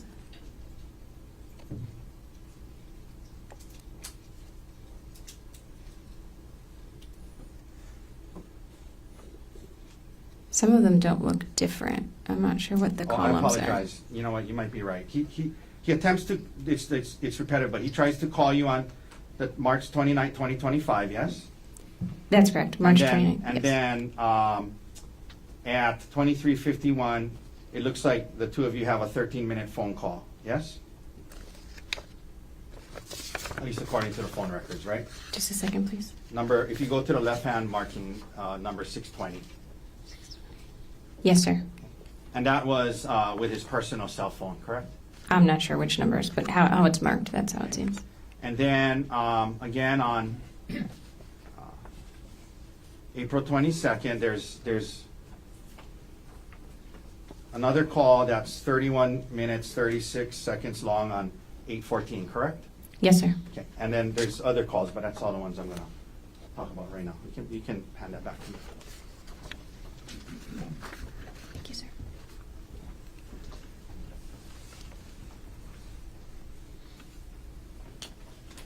Now, Ms. Konig, in the divorce case, you and your attorney are raising the allegations of attempted murder in this case to get the upper hand in that case, correct? The Let criminal me case. rephrase. Thank you. Do you recall, last week, the day this trial started, you signed off on a document that was submitted to family court called a motion to set. Do you remember that? Yes, sir. I remember signing the And- motion to set. And in that motion, well, you signed it and adopted it as true. Remember that? Yes, sir. And that motion details the allegations in this case and then states that you should get full custody of the kids, correct? Yes, sir. That the father should not have any contact with the kids due to a finding of family violence, yes? Consistent with previous ruling, yes.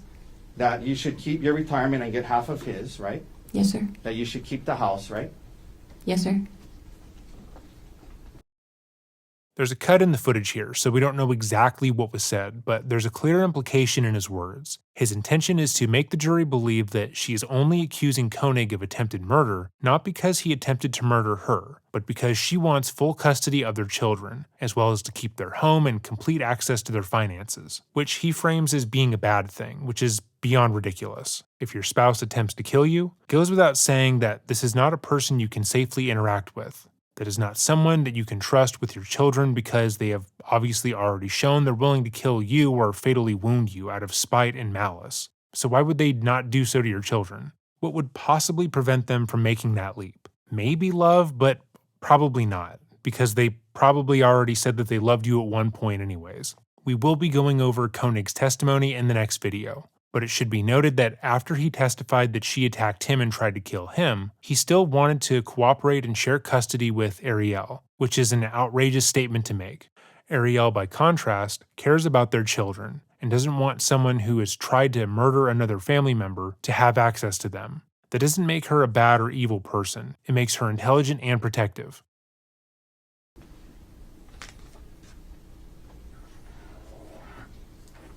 Okay. Good afternoon, Ms. Konig. I know it's been a long morning. I only have 2 quick follow-ups that I forgot to ask you about earlier. You mentioned when I was asking you about the fact that you were using WhatsApp to communicate with Mr. Miller instead of your phone or email. Text messages on your phone or email. I think you indicated, well, you would use WhatsApp to talk to other people at work from time to time too, correct? Yes, sir. Okay. But isn't it true that TerraPower, which is a nuclear engineering, it's a nuclear energy company, correct? Yes, sir. The sanctioned software for company communications was Microsoft Teams, correct? They provide Microsoft Teams for us, yes. Right, and that's how they wanted you to message each other because it's a secure communication network, right? Not exclusively. We're instructed to use encrypted messaging when we talk about work. You were instructed to use encrypted messaging, right? Yes, sir, which iMessage counts, and so does WhatsApp. Now, in August of 2024, you went on a trip to South Africa with Mr. Miller, correct? And another TerraPower employee, yes, sir. I didn't ask that. I asked if Mr. Miller went on that trip with you, yes or no? Yes, he did, sir. And in fact, not only did he go on that trip with you, he advocated for you to be able to go on that trip with him, yes? He helped set the group of people going, yes, sir. And he specifically got you to be able to go on that trip with him, yes? I don't know the answer to that, sir. Do you recall messaging him on WhatsApp on October 30th and saying, I know I said it earlier, but I sincerely appreciate you getting me on this trip? Do you remember messaging that to Mr. Miller in August after this trip? Yes, sir.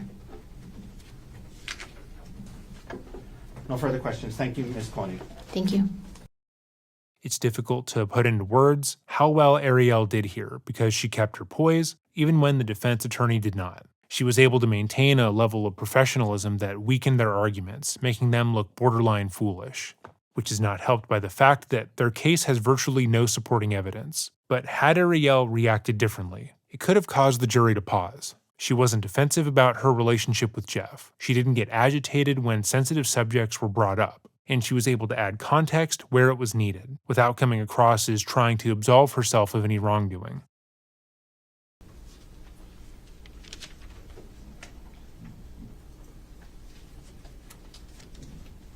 Okay. Good afternoon, Arielle. Hi, Joe. Thanks for giving me a moment. Sure. Okay. You were asked earlier this morning about what you told to the detective about whether this was an affair or not. Why did you describe what happened to the detective in the way you did? When everything happened, Gerhardt and I talked in couples therapy and discussed whether or not this was, quote unquote, an emotional affair. And we determined that it felt like an affair to Gerhardt, an emotional affair to Gerhardt. And so that's how we treated it in couples counseling. But in the traditional sense of an affair, aka, sex or something like that, I would not say it was an affair. And that's why I answered that way to the detective. So was there anything physical? Nothing, no. The text on December 9th, 2024 that Mr. Otake asked you about, was that the first time the defendant confronted you? I'm sorry, can you remind me the text that you're referencing, Joel? I apologize. Oh, no problem. It was a text message that you were asked about this morning and essentially took responsibility for the, quote, secret affair. I understand. No, that was not the first time that we had talked about that, no. Okay, so was the first time the defendant confronted you in person or by text message? It was in person. Okay. And then, if you remember, approximately how much later did this text message come in? This would have been about a week later, I think. Okay. Moving on a little bit, you were asked about a VPN service. Can you explain, one, what a VPN is, if you know? VPN is virtual private network. I'm not an IT specialist. How did you use the VPN that you were asked about in this case? I actually did not use a VPN. The only time I use a VPN is for work. The VPN that was sent to me was in reference to being able to watch locally syndicated football games. So I grew up in Pittsburgh, watched the Steelers, but it's hard to watch them in Maui. A VPN would allow you to change your location to get local networks. Got it. Okay.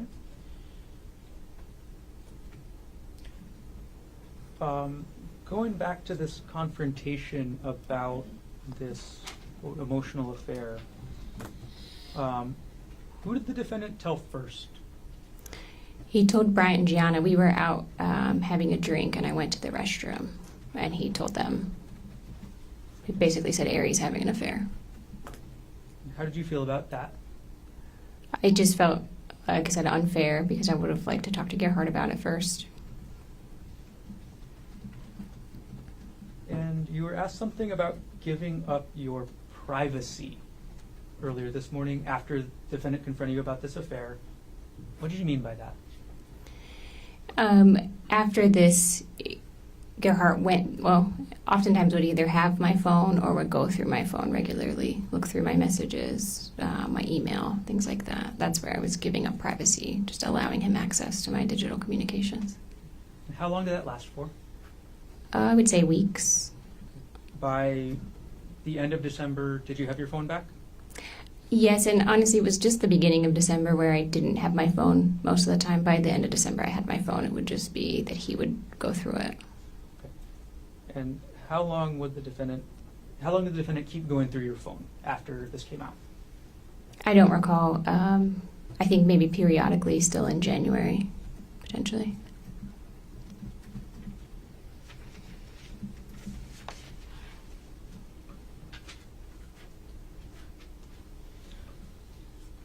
Arielle, you were also asked about a discussion you had with the defendant while on the Palipuca Trail I'm going to restart my question. Sure. You asked about a discussion you had with the defendant about the planning of the trip to Oahu for your birthday. How did the defendant react when you said, we don't need to go to Oahu now? Oh, he was just like, oh, well, we should go. It'll be fun. It'll be nice for it to just be the two of us.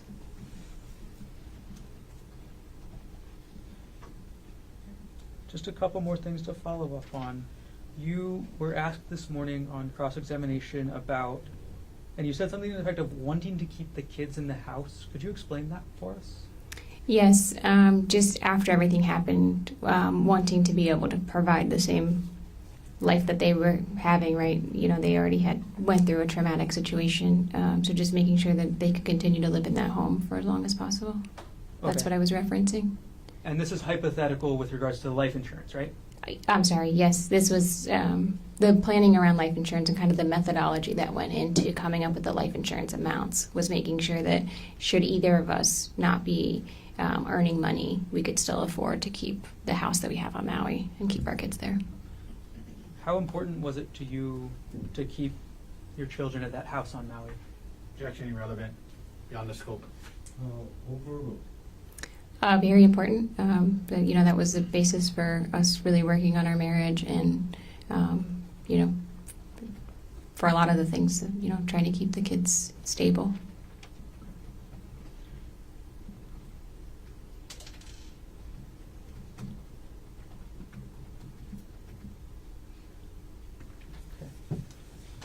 Now, Arielle, you were asked about a comment.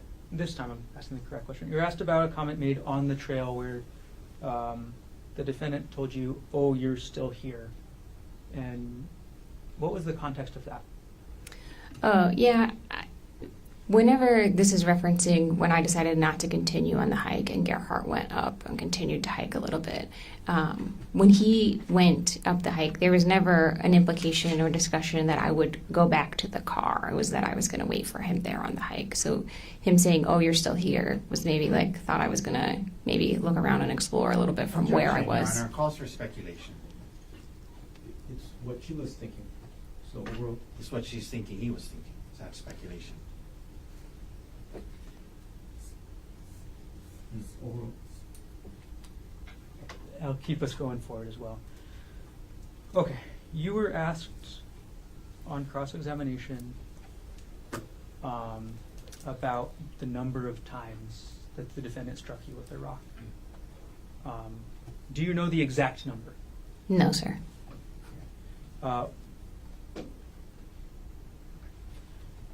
When you talked to the detective, did you give him an exact number or an estimate? An estimate, sir.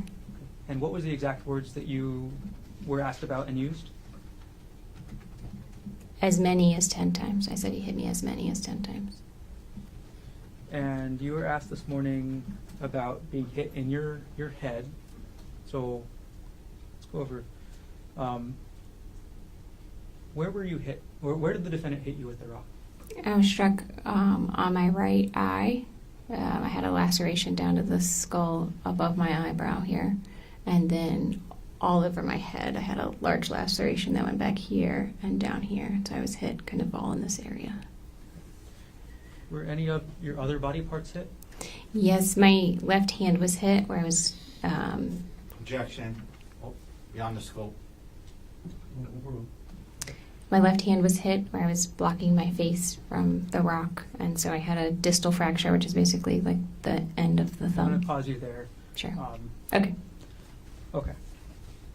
So, and again, can you demonstrate where your left hand was when the defendant struck your left hand? It was in front of my face.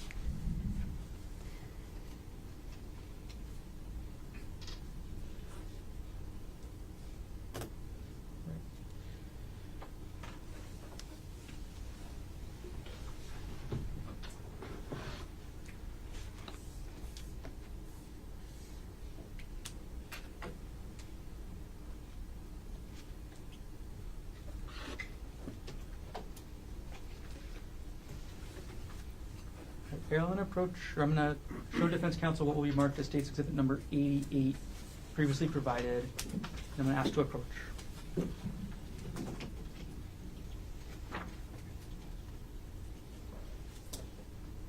Is that looking at us?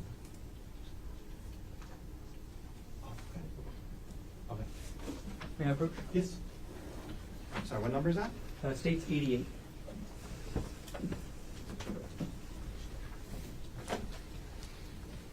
Arielle, I've just handed you what's going to be marked as State's Exhibit 88. What, do you recognize what that is? Yes, sir. Okay, what is that? This is Gerhardt's work bag. Is that the same work bag that the police recovered from your home on Maui? Yes. Okay, thank you. I'm going to retrieve the exhibit from you now. Thank you. Sorry, thank you.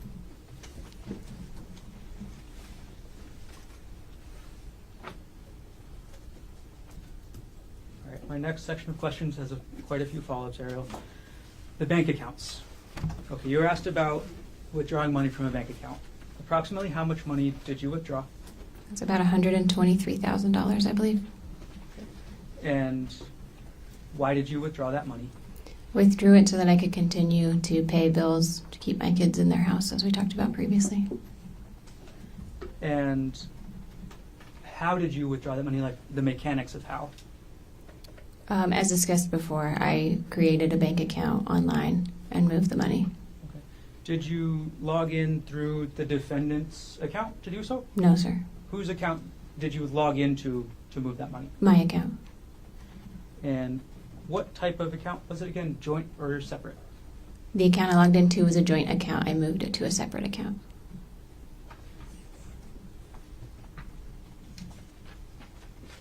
And what did you spend the money on? Spent the money on a mortgage. Should I talk through like approximate values? Yeah, why don't you give us an estimate of where that money went? Sure. Okay, so if you just take like some of the big hitter items, my mortgage is $8,000 a month. My HOA is just over $300 a month. I have a car payment that's just under $400 a month. I have a solar loan on the house that's about $800 a month. So that's $9,500 roughly. And then I pay about $4,000 a month in childcare for my youngest.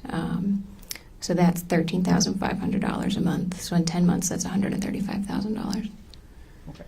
Now, With the added context of where the money was going, her moving the money feels a lot different than before. Earlier, it was just money that she took from the family, money that could have been used on herself or on a high-powered attorney that she hired to attack Konig. But knowing the cost breakdown of where the money went and how it was mainly used to pay for their children's home and care, it feels substantially less duplicitous, and that distinction matters especially to a jury. People don't take kindly to being misled, and when a jury is being told by one party that she essentially stole finances from the family and was instructed by her attorney to do it, only then to be told what that money was used for, it can lead them to not trust the defense counsel outright.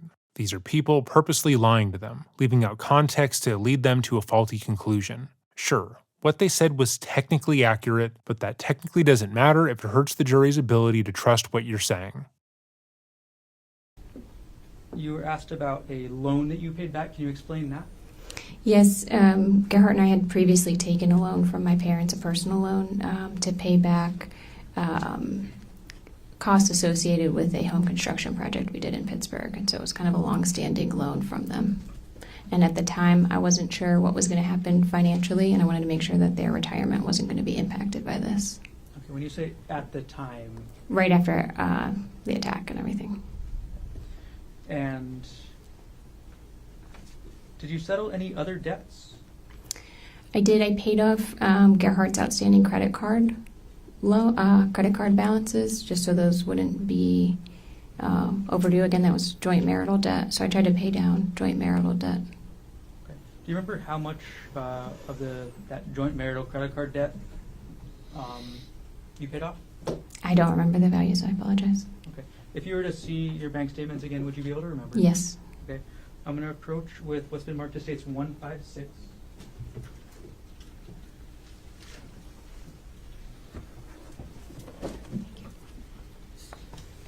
Okay, Arielle, could you take a look through State Exhibit 156 to refresh your memory on how much of the defendant's credit card debt you paid off?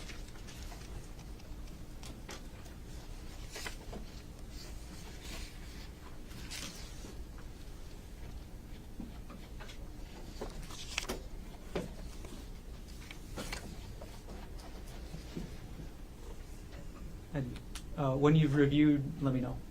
Sure.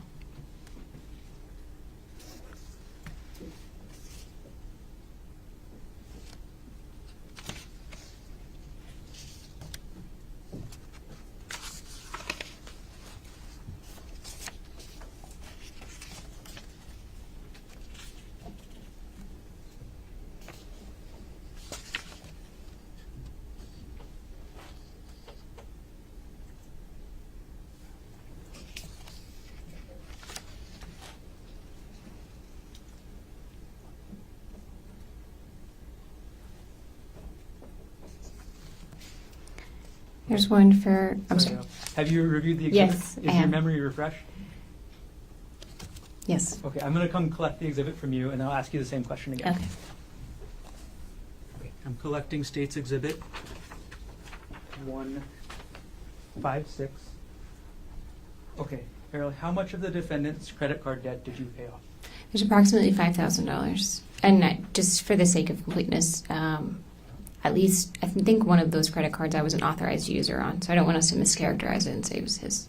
Okay, is that why you considered it joint marital? Yes. Got it.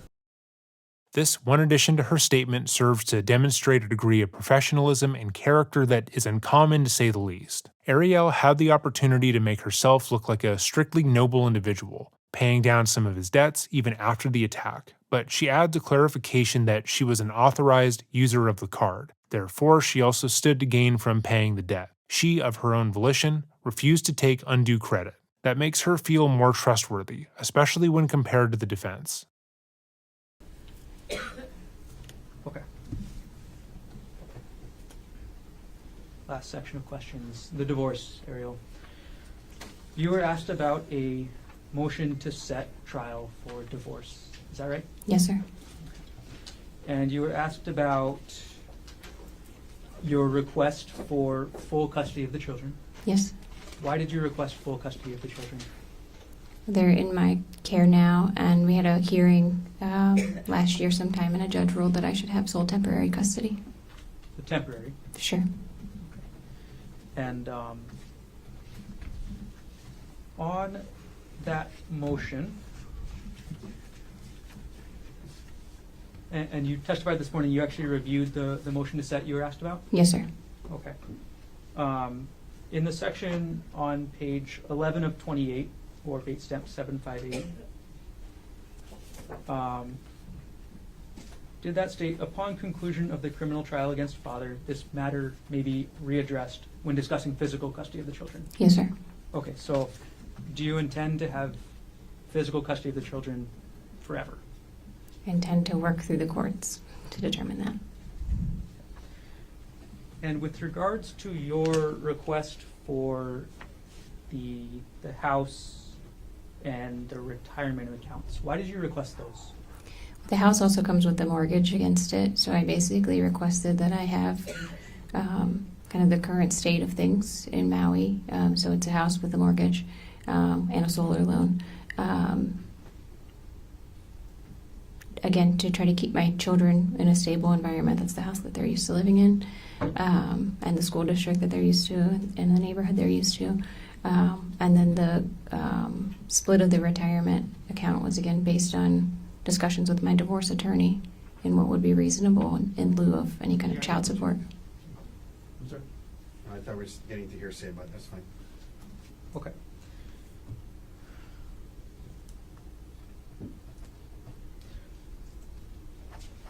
I'm going to show you what's been marked as Defense Exhibit 187, page 12 of 28, date stamp number 759, at the very top of the page, under number 3, child support. I've handed you states or Defense 187. Could you review that paragraph at the top of the page? Yes. Okay. Have you reviewed the paragraph? Yes. Okay. Okay. I'm going to retrieve the exhibit from you now. Okay.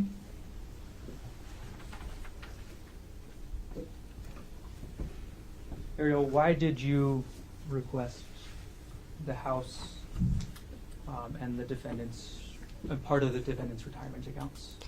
Since he can't earn his previous income, he would be unable, it's unlikely that he'd be unable to pay child support that would keep their standard of living the way it was previously. Okay. Understood.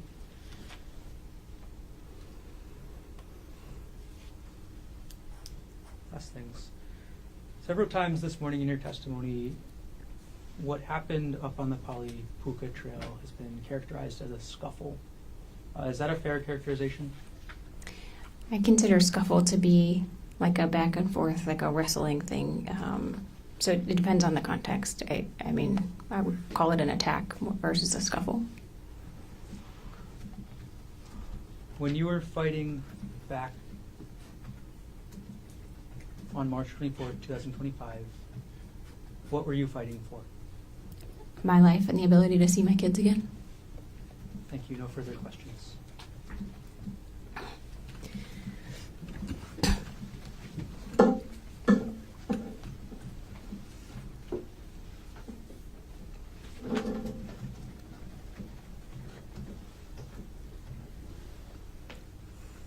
Mr. Otake, recross based on what was asked on redirect. Thank you. You were being asked about the motion in the divorce case and why you were seeking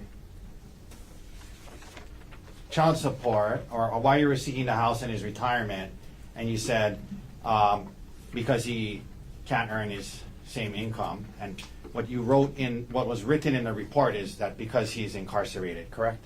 Yes, sir. Because of this case, because he's incarcerated and he can't earn his income, you guys in the divorce case are using that to say you should get the house and his retirement, yes? Yes, sir. You indicated when you were asked about physical custody, prosecutor pointed out that you have temporary physical custody, you're seeking physical custody, but it was written in that motion, upon conclusion of the criminal trial against father, this matter may be readdressed, correct? Yes, sir. Meaning you understand if he's found not guilty, it can be readdressed and he can try to get physical custody of the kids, right? Yes, sir. I understand that. And if he's contrary to that, found guilty, you know that he's not going to be able to have custody of the kids, right? Yes, sir. And then you would get full custody of them for the remainder of their juvenile life, correct? Yes, sir. He wouldn't be able to see them or have a relationship with them for the rest of their juvenile life. You understand that if he's convicted, right? And that's why you guys wrote that in there, right? Yes, sir.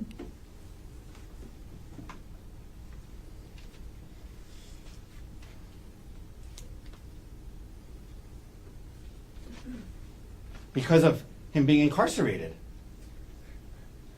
He wouldn't be able to see them, or he wouldn't be able to have custody of them till they're adults. Cumulative. Sustained.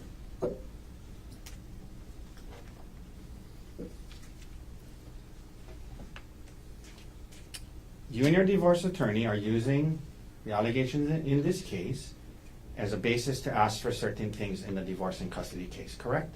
Objection argumentative. No, we're Correct? Yes, in certain cases where it's applicable. You were asked about this idea again about it being an emotional affair, emotional infidelity, and that's how you and Gerhard talked about it and described it, correct? Yes, sir. When the detective asked you the question, well, did you have an affair? You said no, correct?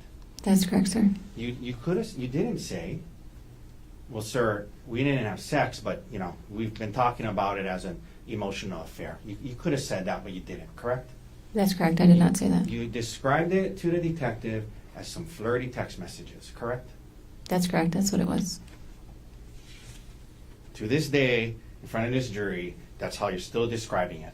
Just some flirty text messages, correct? That's correct, sir. There is something almost comical about how the defense is attempting to break apart Arielle's statements in the second cross, because it's incredibly dramatic. But the issue here is that there's virtually no substance to what he is saying. The repetition of him saying that she is still saying that it was, quote, just flirty text messages, unquote, and that Konig wouldn't get custody of the kids if he is in jail, as if she has lied about either of those subjects, is absurd, and it's hard to understand where he was attempting to go with that framework. Are we supposed to feel bad for him because he won't see his kids after trying to kill their mother? Are we supposed to think the messages were proof of a sexual relationship? Because hardly anyone would come to those conclusions. You were asked about Gerhard wanting to have access to your phones in the weeks following the discovery of your flirty text messages, correct? Yes, sir. And I asked you this earlier, but you understood that the audiobooks you were listening to by these professionals discussed that, giving up privacy, giving access to your phone to help him start to try to trust you again. That's what the audiobook said, right? Yes, sir. When he left you on the trail, there was nothing stopping you from going back to the car, correct? You could have walked back to the car, the quarter-mile away, right?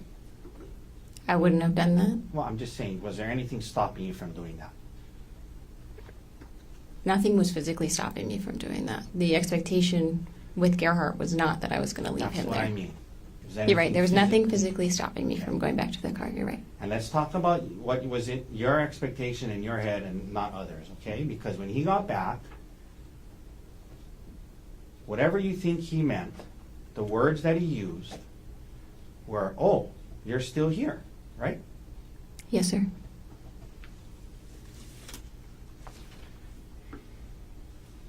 Let me, so you were asked about the number of times you're hit with a rock, and you told the grand jury as many as 10 times, yes? Yes, sir. You told the detective as many as 10 times, yes? Yes, sir. But today you're saying you don't know how many times you were hit, correct? I said as many as 10 times. I'm asking you to, that's what you said to the grand jury, and that's what you said to the detective. Today on redirect, when you were asked about that, your words were, I don't know how many times I was hit, correct? Objection misstates the testimony. That's what you just said. I don't know how many times I was hit, right? I don't know an exact number of times that I was hit. The credit card that you were paying off, at least some of that was a joint credit card that you were on as well, correct? As stated, yes.